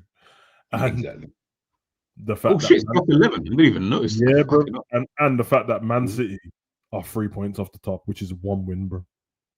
And you don't want to get into that where once Man City get to the top of the table and they get 3 points ahead of you, bro. Yeah, it's long stuff. Keep telling people, but we'd have to see. I mean, Liverpool got after the international break, we have got United, I think, is it? Yep, United and Frankfurt. United, Frankfurt, and then Brentford. Yeah. Boy, let's put it this way. From those 3 games, the way that we've been playing, if we get a victory, I'll be surprised at this point. Yeah, I feel like it's going to go 2 ways with our team now. If it's either the international break helps, not because anything tactically changed, because obviously they're not with the gaffer, but he might be able to fix up something himself. Just the change in scenery, like I'm bored of you, man, innit? Because I'm looking at Virgil and that, and he looks like he's disgusted with the mandem still. Yeah, I told you, bro. It's the Thierry Henry thing. Yeah, he's for some reason he's not got to grips with. Well, these men are not. You know what I'm saying? They're not on my level, and it's starting to piss me off because even the basics now you man are not doing. Where before you were at least doing the basics where it didn't matter that you wasn't on my level. Do you get what I'm saying? That so yeah, and every game looks like, well, I'll go on for this Kirkers you blood. That's all I see in Virgil's face. Well, I'll go for my man blood. That's it's like what Jerry said, didn't it, about my man like doing the whole telling man to go in this position, and he's then hogging onto the ball for too long because he's trying to coach on the pitch the players in terms of where they should and shouldn't be and all of these kind of things, which then adds extra. Bro, yeah, Liverpool are. Oh my god, they are annoying. They're annoying. Social joins quickly asks question: did Slot want these new players or did Edwards? Seems a bit of clashes. I think he didn't want all of them. I think let's not leave Hughes out of that, bro. Remove Edward and put Hughes in. I think he okayed them. Yes, he definitely showed him all of these players, bro, and you can see them all off, bro. Man went from saying that he had a small squad at Feyenoord, not spending that much money. He obviously couldn't use setup and that. Said he was happy with our team last season. Then all of a sudden, man, splashing the cash and that. They're making investments now because they've got ulterior motives as well, bro. Like we need players of value as well for the future. So he definitely okayed them though, and I don't. To be honest, I don't care. I don't care because once you told me in your press conference that we're in collaboration, we speak every day. What's your fault then? I don't care, blood. But hold on, but to I don't know. Maybe I'm wrong, but has the squad size increased like that? No. But I think he meant it decreased. Yeah, it probably decreased. I think it decreased. It's like the squad size actually smaller. He just got more quality because he wasn't trusting the bench anyway. The whole guard. Yeah, that's what I'm saying. Yeah, whoever was on the bench. He could mug off. He could mug. Well, he's still mugging off Chiesa, but he can mug off Chiesa and Harvey and them, man. I don't need to play you, man. Now he's talking about, find it a bit hard because you have to leave some players out and trying to get game time. Brother, you better save your job. Oh, you have to be a manager. Okay, I hear it, man. I hear it. Yeah, I fully hear it. You have to be a manager now. Well, he was that final top of the league without Slot. Fair enough. Funny enough, when I saw Feyenoord in the Champions League or the Europa League last season, when it was showing the highlights and that, I don't know if it was a reminiscent of what Slot left behind or whatever. I know Jimenez left. The way they were playing was cold, bruv. It was with speed, bruv. Speed, quick passes. There's a Japanese striker in that. I see. Yeah, bruv. Okay. Bro. Yeah, man. Looking real. I think the one thing that we know is that when Jerry mentioned it earlier, telling me that you took some stuff from Klopp and took some stuff from Pep makes no sense to me because they're both opposite managers. So what are you talking about, bro? No wonder you look confused, bro. What did you take from what? You're trying to implement 2 styles in one, thinking that you could be the guy who gets the best of both worlds almost, but it doesn't even work like that, unfortunately. for you. Savage, man, I'll ask you this.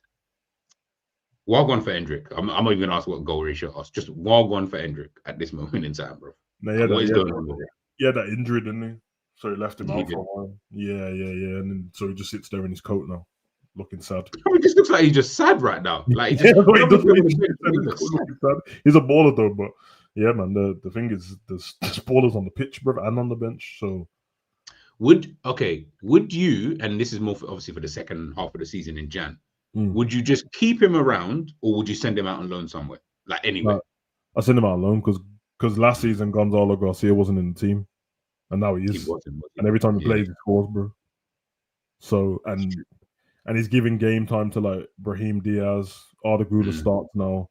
Matsuano's he's a baller, bro. So, he's a fucking baller. And then Bellingham's back now, and now he's starting to bring him off the bench, but you can tell he's going to start soon. So there's not going to be much space for him, to be honest. Rodrigo's on the bench, so there ain't going to be much space for him. Put him on loan, man, because it's too much of a baller to not have any game time, and he's still really young, isn't it? So yeah, that's the thing. He's young, but I think with Madrid, I think you got to do like a plan for him, which is we may even send you to another club for like 2 years, basically like a Morata situation. Yeah. Buyback clause, will insert it so like it's an easy buyback, but you can go to another club for 2 years and really play some football. I just think he's too talented, man. Like Man City, obviously it's Madrid, so it's getting on that team is a myth anyway. When you got Mbappe, Vinicius, Rodrigo still on the bench, like it's going to be tricky, bro. Go out for 2 years and just develop as a player, and then you can come back, and at least then we can look at the situation differently. Does Vinny want to leave? Does he want to stay? Yeah. Like Rodrigo, will he still be here? But at least you can now get. That's what happened, because Ancelotti wasn't playing him. He was playing him in the cup games. Yeah. Like, are you young? That's fine, because they did that with Vinny when he came in as well. It's like, oh yeah, play the cup games and that. And then Alonso comes in. They speak to Alonso about the players that he wants to use, and Hendrick was in his plans. Then he got injured, so then it's like, all right, I have to build around this new team. Now you're out of favor, bro. So he's a good player though, man. He's really good to her. So he'll be fine. He's definitely a good player. Aaron, I'm going to ask you both this. You had a choice. Slot gets sacked tomorrow. You have a choice between Iraola or Glasner. You can take anyone. Which one are you picking? Neither. You can only choose one of these two. Neither. This is what it Slot gets sacked tomorrow. These are the two, Jerry. Pick one of the two. Go to listen. Edward's better learn some French, bro. Man said Marseille in that. Yeah, bro. Man said Je suis De Zerbi in that, blood. These days he can speak English. I would pick De Zerbi, but I'm just saying, if you had to pick, he's playing well. He put an arm around his shoulder. You'd see patterns. I've been saying this, and people get. I'm so upset, man. To be fair, you're speaking to the two people that wanted the same manager as you, bro. We wanted De Zerbi. It was only us three that wanted De Zerbi. Nobody else wanted him. Like, most of the Liverpool fan base wanted Alonso. Yeah, which is understandable. I get why. I didn't, bro. It's like people that have brain cells. Yeah, the best manager in damn world football talks about this guy. This is the guy. Yeah, I'm learning. I'm taking stuff from him. And you wanna ignore that. Look at the man that's copying the guy who's hold on. We got the guy that copies the guy that the guy said he's taking stuff off.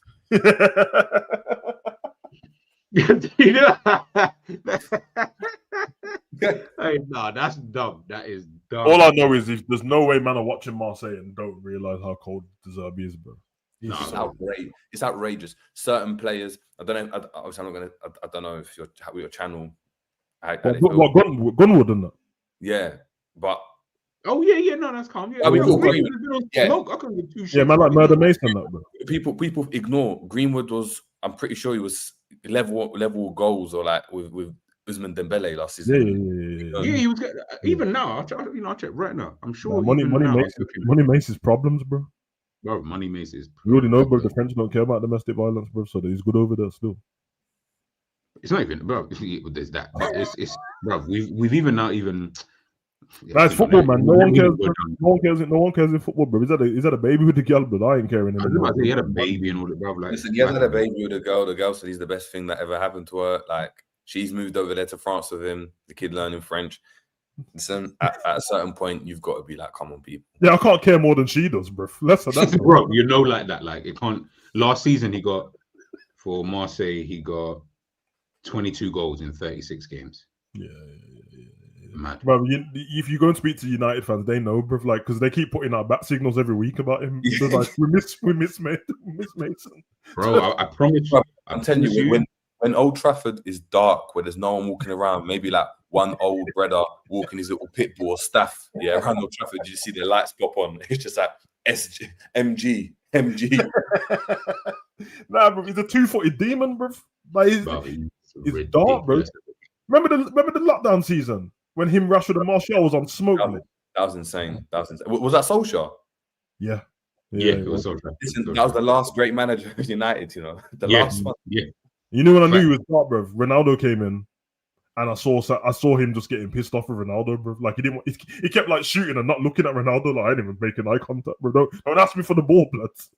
But you know what? You see with left foot and right foot, man can finish on both feet. Crazy though. Everything. It's the passing, it's the pings, it's the switches. Everything just easy. Dribbling.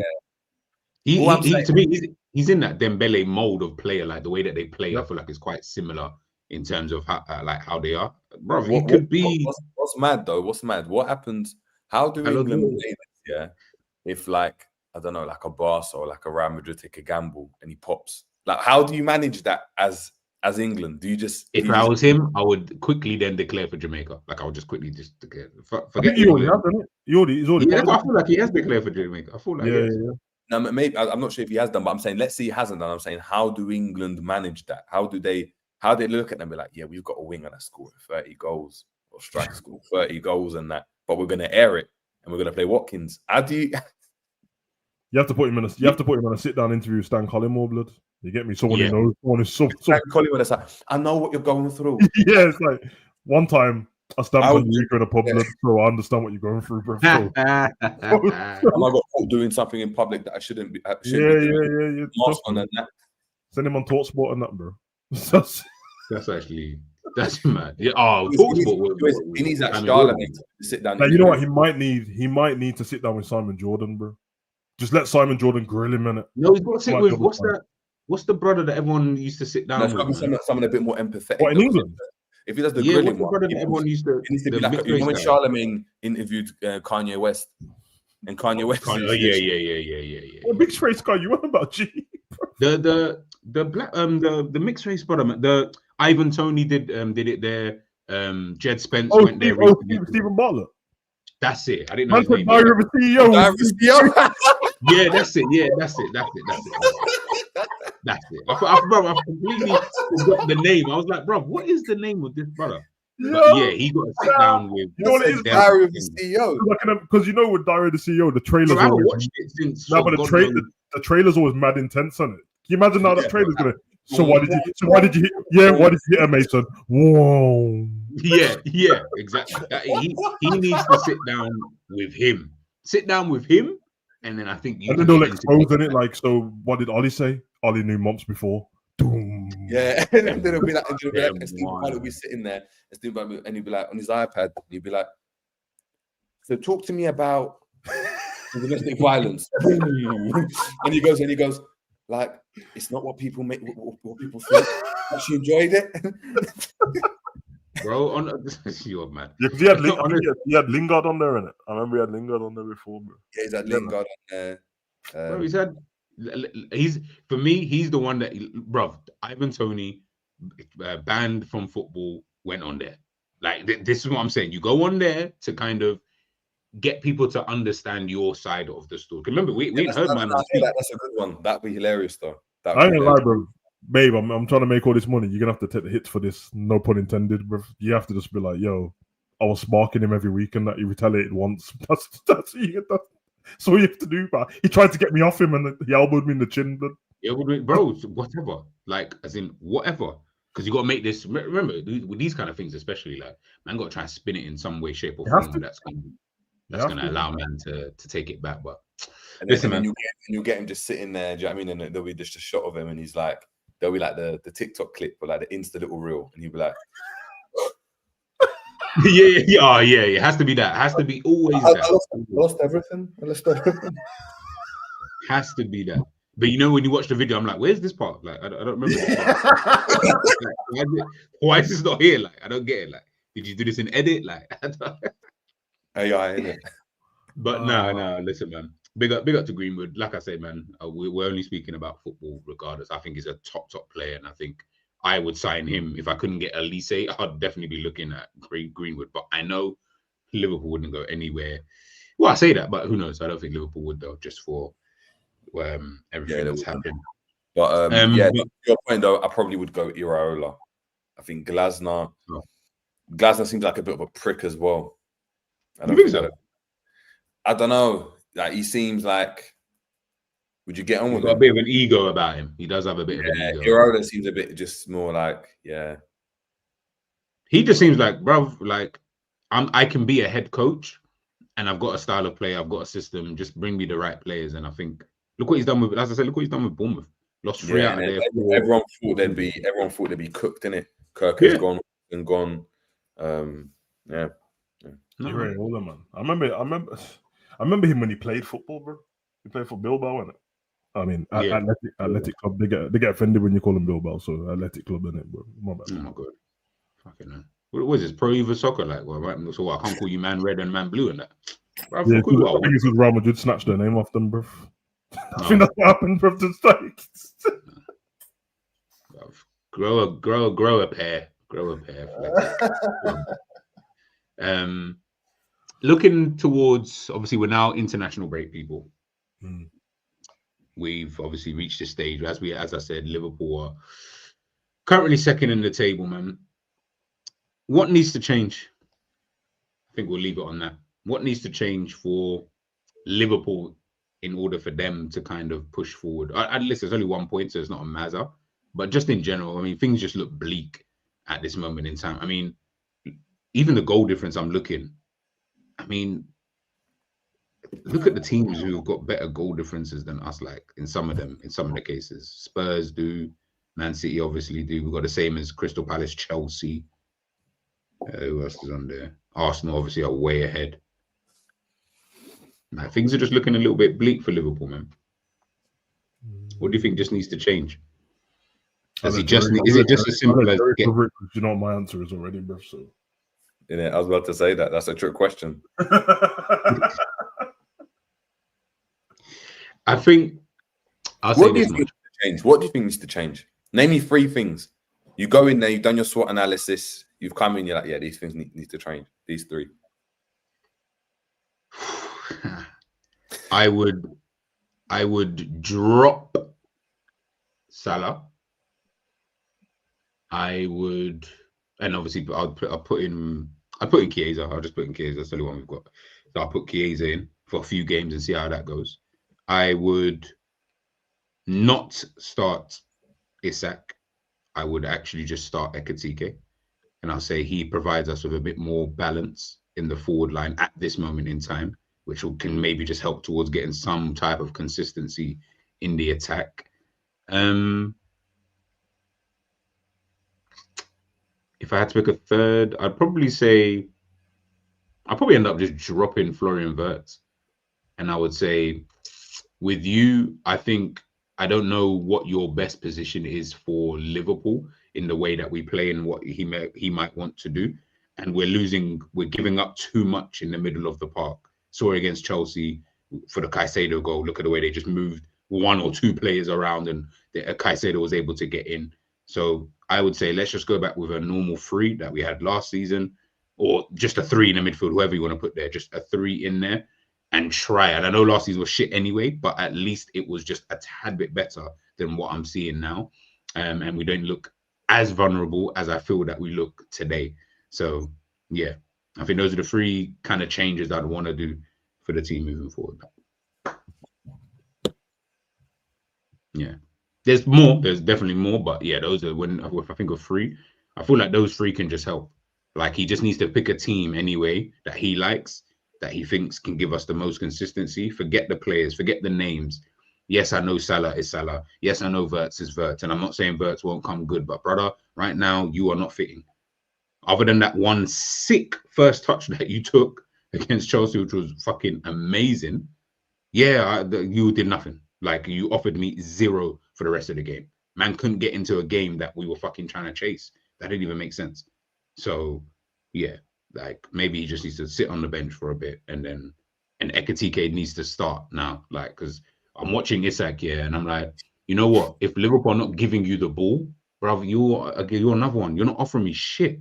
I'd rather Ekitike at least come in and link up and touches here and touches there. But that's why I don't want a number 10. Because I want him in those positions, and I feel like him and Wirtz are just holding hands now at this point.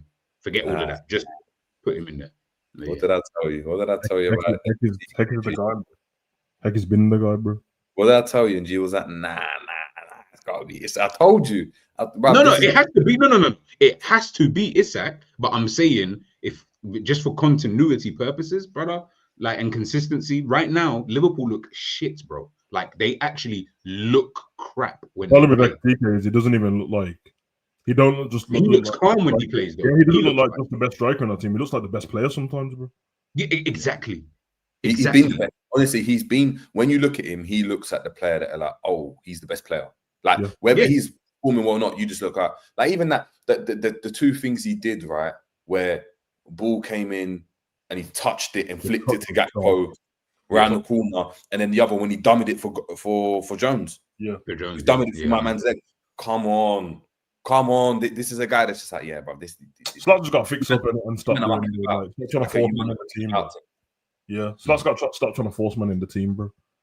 Because the pressure of, oh, you paid this much money for players, and bruv, I hear that, bruv, but man don't care if you're winning, bro. Man don't care if you're winning and playing good, bro. They'll just deal with it, innit? Because they're not really, them higher ups are not interested in the football, bro. They're interested in the club making money, bro, and being successful. Don't care. They don't care, bro. What's our star guy doing? It's part of a winning team, mate. All right, safe. Yeah, that's it. You need to just change. Yeah, there's just.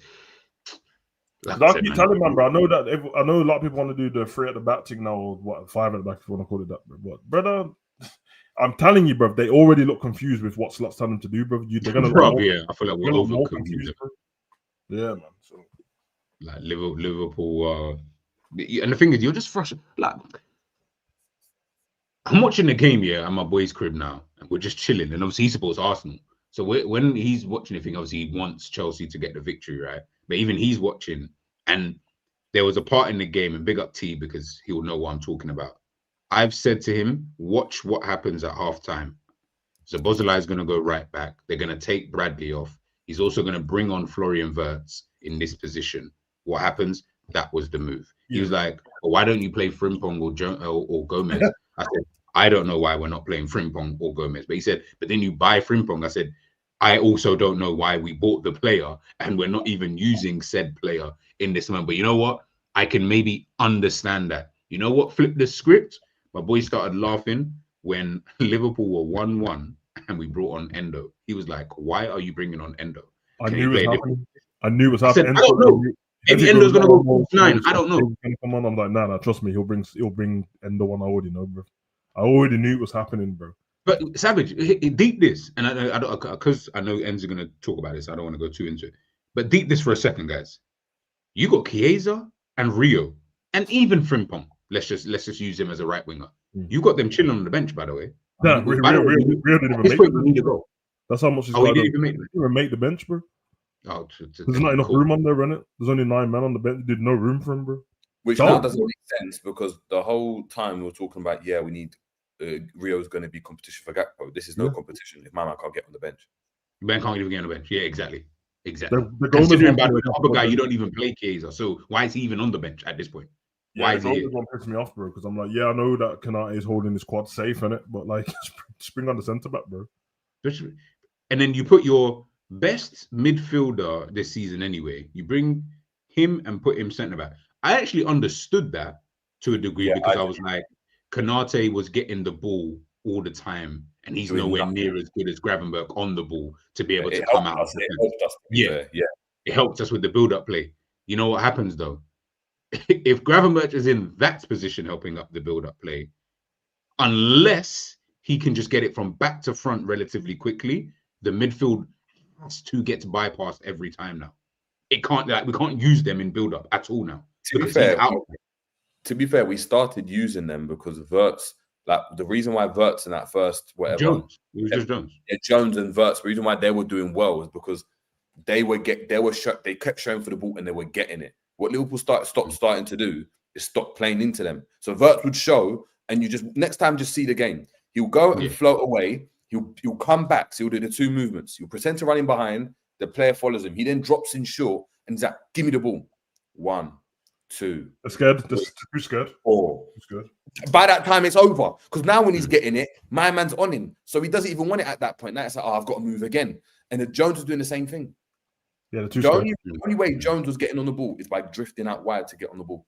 Because Kirk, the fullback, will get high. They are not passing through the lines. They don't trust each other. Look at the pass that Caicedo received in the midfield for the goal. That's what it is. They don't trust each other. You can see it in the game. Everything's around. Everything's around. It's never through. I knew once I've seen them playing against Newcastle and there was 10 men and you still didn't trust to pass the ball to Verts between the lines. Like, it's over with, bro. It's over with. What Chelsea were really good with as well, like Jerry saying, for that goal is they were just smart in terms of they were making sure that Liverpool midfielders had to always go out wide to try and mark the player. So they were dragging Enzo Fernandez. You see him popping up on that left-hand side, Caicedo, something. They were just dragging players away to allow for the space in the middle. So then you have Gusto, if you guys saw him. But the man was all playing like up front at times. I was like, what are you doing here, bro? But he's just gotten into the Liverpool just outsmarted, bro. They were just outsmarted, bro. It's very annoying. Would I play both right now? No, because I just think that the thing I like Isak and I prefer Isak. The problem with Isak at this moment in time is I don't even know what you're here to realistically do. Like, we don't create chances like Manchester City. As boring as I thought the game was, you could see every time they got the ball, they are looking at Haaland. Is he making a run? If not, he doesn't. He'll peel. He'll go try going behind, and he's just running for the sake of running. Someone else goes into that gap. Someone like, I don't know, Bernardo Silva or Phil Foden. They just fill that gap that Haaland's left behind because the centre-back's gone with him. Sepp van der Berg's already ran with him. Now there's a space in that pocket. With Isak, I'm like, unfortunately, we don't play that well. Like, we haven't got that understanding of this is what we're playing towards. So runs or anything else you're doing, we're not picking up anyway. Other than that, obviously, the Trevea pass. But again, it was a fantastic pass from Salah. Like, it wasn't a worked move. It was, he just had a blind ball into thing, and then we went. Other than that, man's not creating. That's why I said Ekitike, it will just help for build-up purposes. It will just help because he can drop in. He can take shots from outside the box, which is a bit unexpected, like he's done so far this season. So I'm good with that. But yeah, at this moment in time, and it's really it's an indictment of the manager if I'm telling you that I want to drop two of your biggest signings of Premier League history, like not even Liverpool history, Premier League history. I'm saying, yeah, we need to drop these guys because it's just not really working. What do you mean it's not working, bro? Like, you better make it work. No, I agree. I just think I've just said it all. I've just said it from the beginning, man. I saw that one clip and I was like, Ekitike just got more to his bag than Isak. Like, Ekitike can make the running behind, but he's going to drop in, he's going to link up, and he's going to flick it around the corner, he's going to find a pass. You're asking Isak, because teams are sitting back, you're asking Isak to do that now. You're asking Isak to do something that he did not do at Newcastle, because at Newcastle, let's be honest, 9 times out of 10, they were sitting back or sitting in with trying to be compact and then catch you in the counter. Look at all of Isak's goals. They were in transition, bang, Murphy gets it, or Gordon, he's running in behind the space. There's no space. What's Isak going to give you? Nothing. All he's going to give you is that little flick that he done for Gakpo for the goal, because he's technically good. But he's not going to offer any, he has to now become a poacher. Yep. He's got to be what Lewandowski is, what that's the next level, though. You know what I'm saying? That's that's the level. But what I'm saying is it's completely different, because now, unfortunately, and I know the style of play, I agree with it, but Isak, you're gonna have 4 touches a game. It is what it is. And guess what? When that chance, for example, against Galatasaray, when Verts plays you through, you just got to finish back. No, you're right. That's the thing with it. Haaland not getting touches. The ball's played that one time. Guess what? He's finishing it. Think of the goal against Arsenal. One chance, bang, bang. There was no, but Isak fluffs his line. It was the same with the Salah cross, isn't it? Yeah, he has to score that. Yeah, you just have to score that. That's my point. That's the difference. That's like that's where you're looking at it and you're like, oh, like these man, you can't linger around because the ball comes in, it's goal. That's it. Now the game opens and then you can start playing your game. Whereas Ekitike offers so much more. That's why I always talk about when you're getting just the goals, that's fine. But when you don't get the goals, right, or you don't get to that level, now we're looking at what else, how else are you helping the team? How else are you going to break down this? Are you going to drop in like Kane and Fred a pass?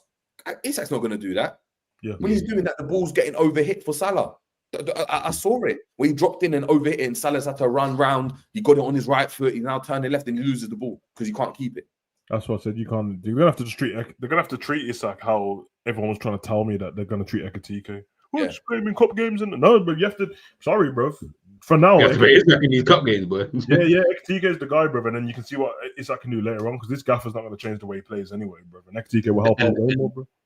That's why I'm like, when Jerry asked for the 3 things, I was like, I don't even know, because manager just won't change anything. So I'm now just trying to think of, okay, within what he's trying to do, what can we do? Like, where is a better way to do it? And that's what I'm saying. The Chiesas, the Ekitikes, the ones that I wouldn't have said at the beginning of a season if I was picking a Liverpool 11.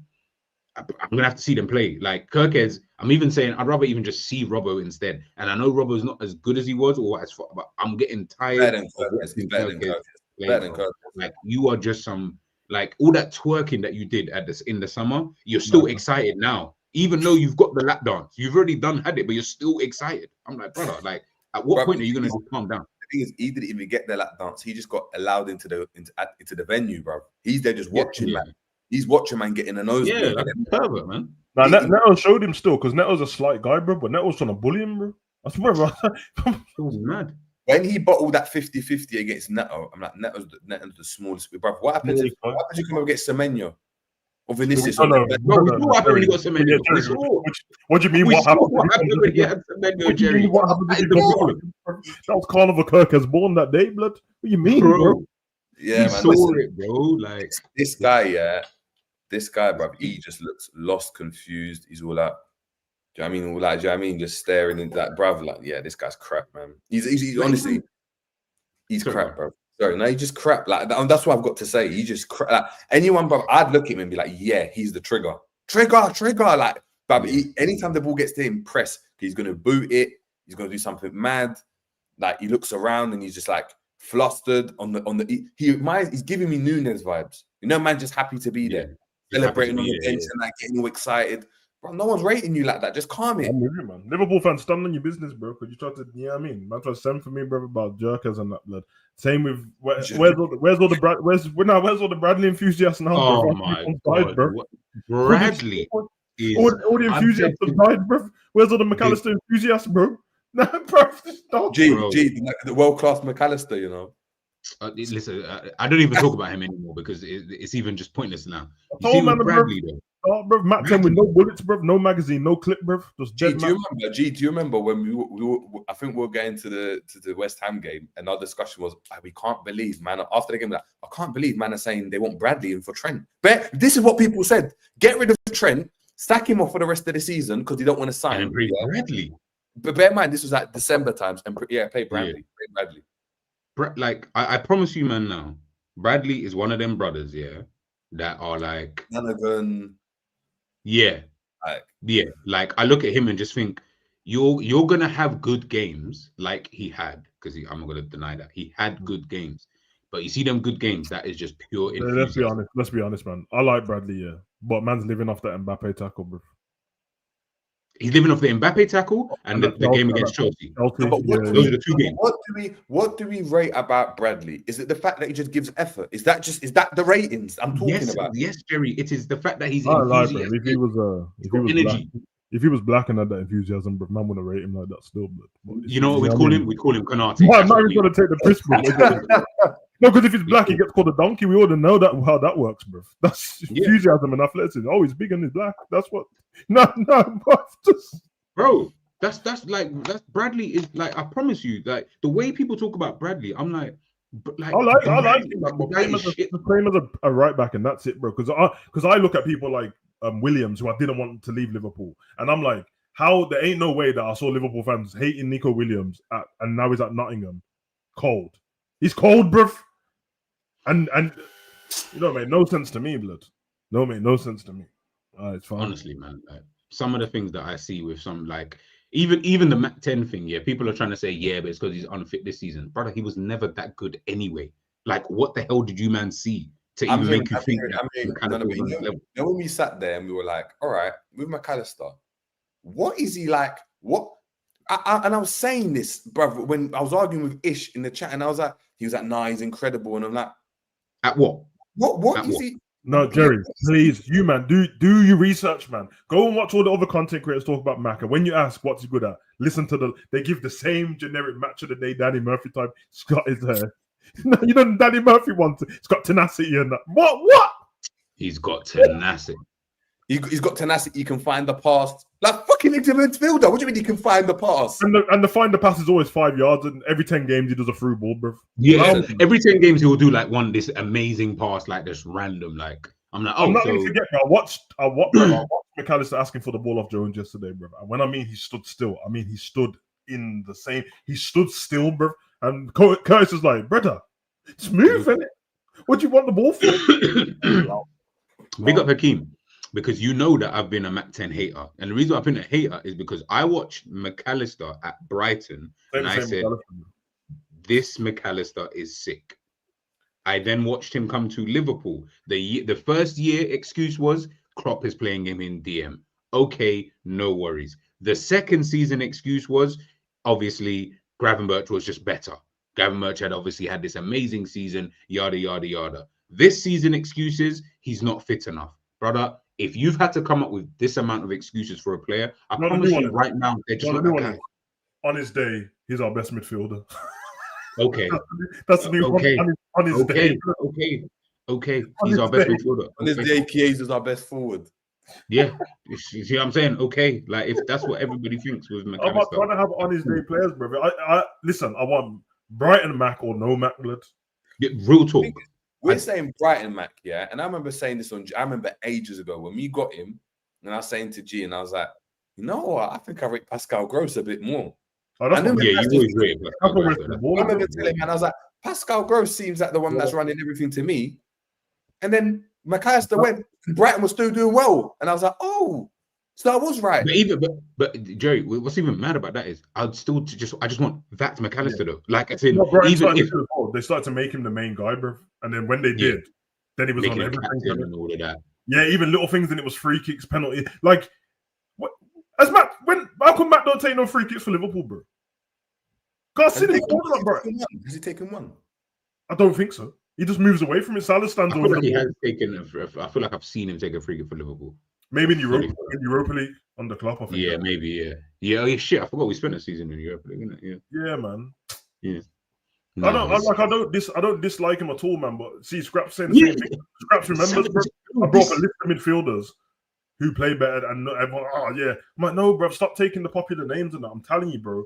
When every time I ask somebody what he does, you keep telling me these arbitrary things, bro. And it happened a year ago. Oh, you're talking about these shots, bro. But if you score that shot every 25 games, bro, then Henderson done that, bro. Like, big up. I see Scrap say McGinn. Like, all the attributes that people say you're like, yeah, so he's of McGinn's level. And by the way, that's not a bad level. Like, I don't think he's shit. I generally don't think McAllister is shit. I think he is a good Premier League midfielder. But the way that people talk, I'm like, but he's in the realms of like McGinn and that. Like, I wouldn't call McGinn a world class anything. Like, I'll just be like, he's just good. I wouldn't put him in no top 10 of nothing. I would just be like, yeah, McGinn. Like, I wouldn't mind McGinn. You know what I'm saying? Like, he's decent. I mean, he could do his thing. Like, but go see how the Argentines rate him in it, because they don't rate him like how everyone else rates him. Yeah, it's just for me with McAllister. Like, when we got him, I thought he was going to be, and again, I misprofiled him, but I thought he'd be a conductor. He'd be controlling games. He'd be the equivalent of a Jabi Alonso. No, exactly. That's what I thought. I thought that would be the case more so with Slot. He doesn't control games well enough. He's not the best, like, defensively. He's not the best runner. He's just decent at everything. Just decent at everything. A good midfielder to have in your team. Yeah, he's a good midfielder. He don't control games like Tielemans. I have not seen a performance. Don't start. I was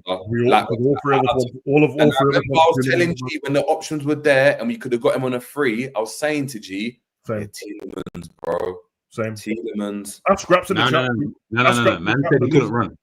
I say he can't run. I scraps in the chat, bro. I brought up a list on my channel, bro, of all the people that were better than him. Tielemans was at the top of it. Douglas Luiz, all of them, bro. Like, man, you can't. All them stuff that Jerry just said about how he played, bro. You can't. You're not allowed to be all right at those if you're slow, bro. If you're completely slow, you have to excel at one of them, bro. Yeah. Modric ain't fast, bro. He's decent speed, but he's not fast. Max so slow, yeah, that I'm not making this up, by the way. Go on the LFC YouTube channel. They troll it every time the FIFA cards come out.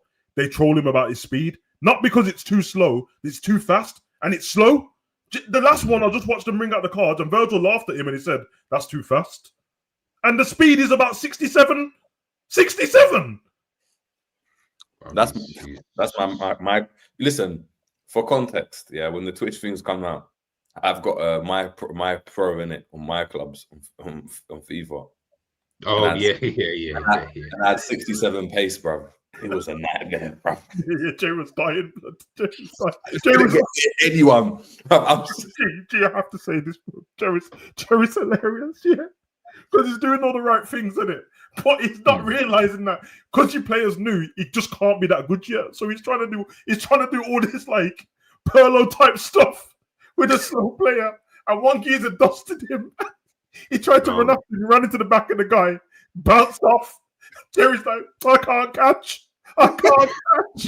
Yo, blood. When your player's a brand new player like this, yeah, I sounded like Ferdy. And he was like, "Why are you coming fast?" I was like, "I can't catch, bro." The Polish came out at me, bro. Shit, bro. It's dark, bro. It's dark, bro.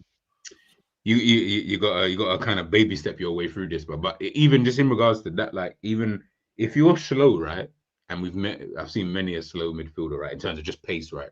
So like the Javis, the Perlo, I always thought, like, these guys are kind of slow. I beg your brain be quick then. Like, I beg you just have that about you. Like, be smart with what you do. But McAllister isn't that, which is fine, by the way, people. That is so fine. You know, it's telling a man's brain to be quick, bro. You know how dark that is, bro. I mean, not intellectually. All the jokes about you make about McAllister, not anyone about it the way he plays football.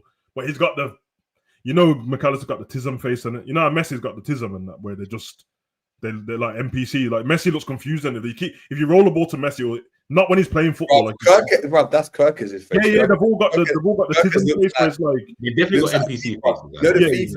You know the FIFA when you get like a random My Play FIFA, and they're like, yeah, because if you go on YouTube, there's a compilation of McAllister just laughing in it for no reason. He's just laughing. And I'm like, yeah, bro, that's what you play like, bro. There's something wrong with you, bro. Messi's got like every autistic kid's got something they're great at, bro. Messi got football. And I don't know what Max is. Making mate. Making mate, that's what I was going to say, bro. That's what I was going to say, blood.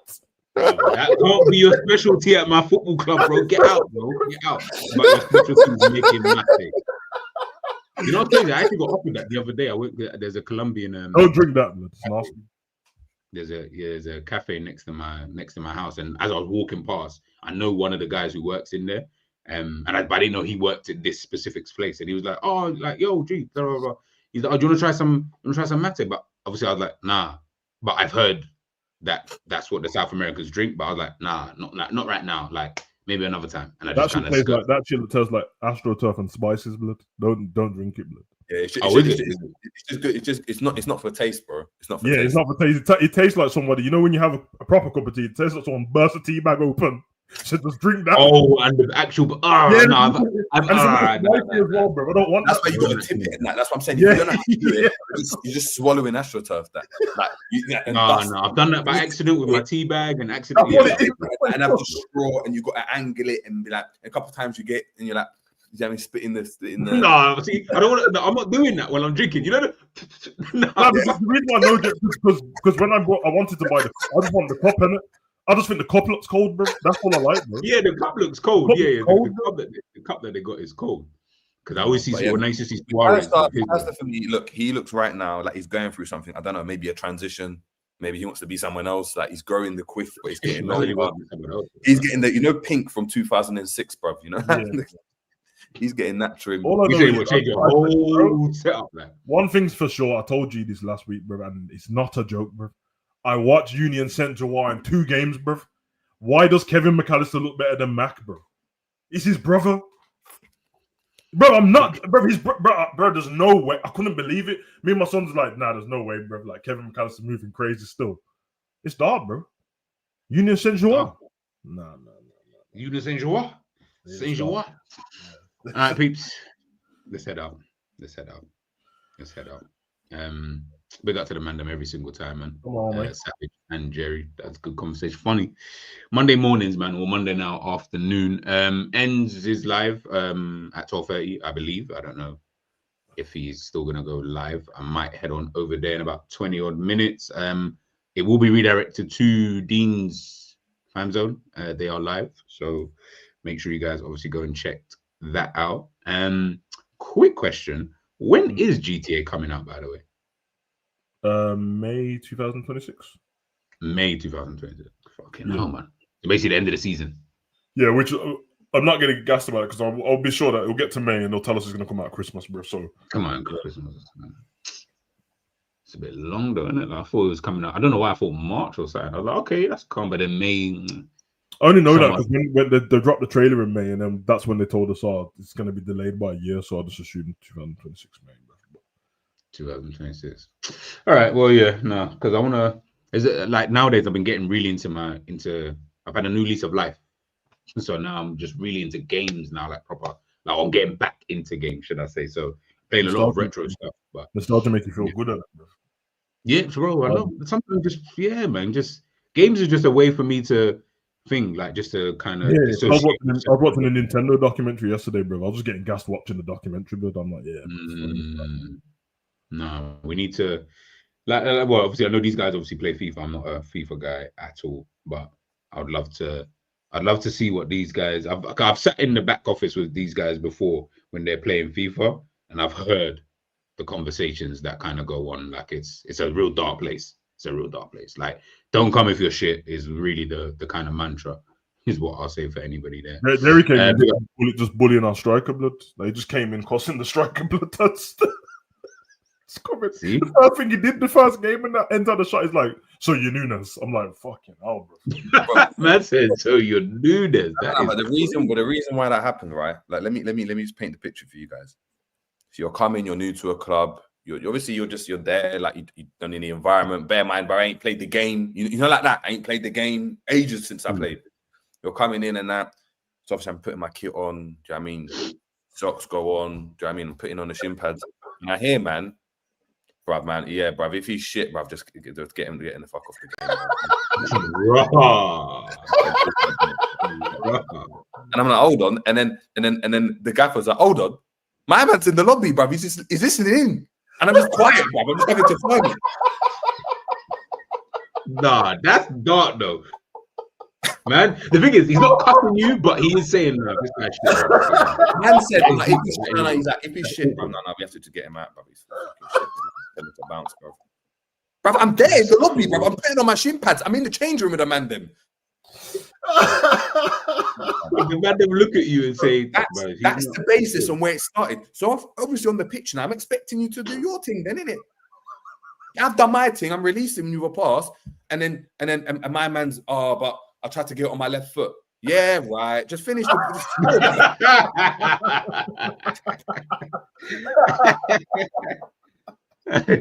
Hey, that's true. I was like, yeah, right.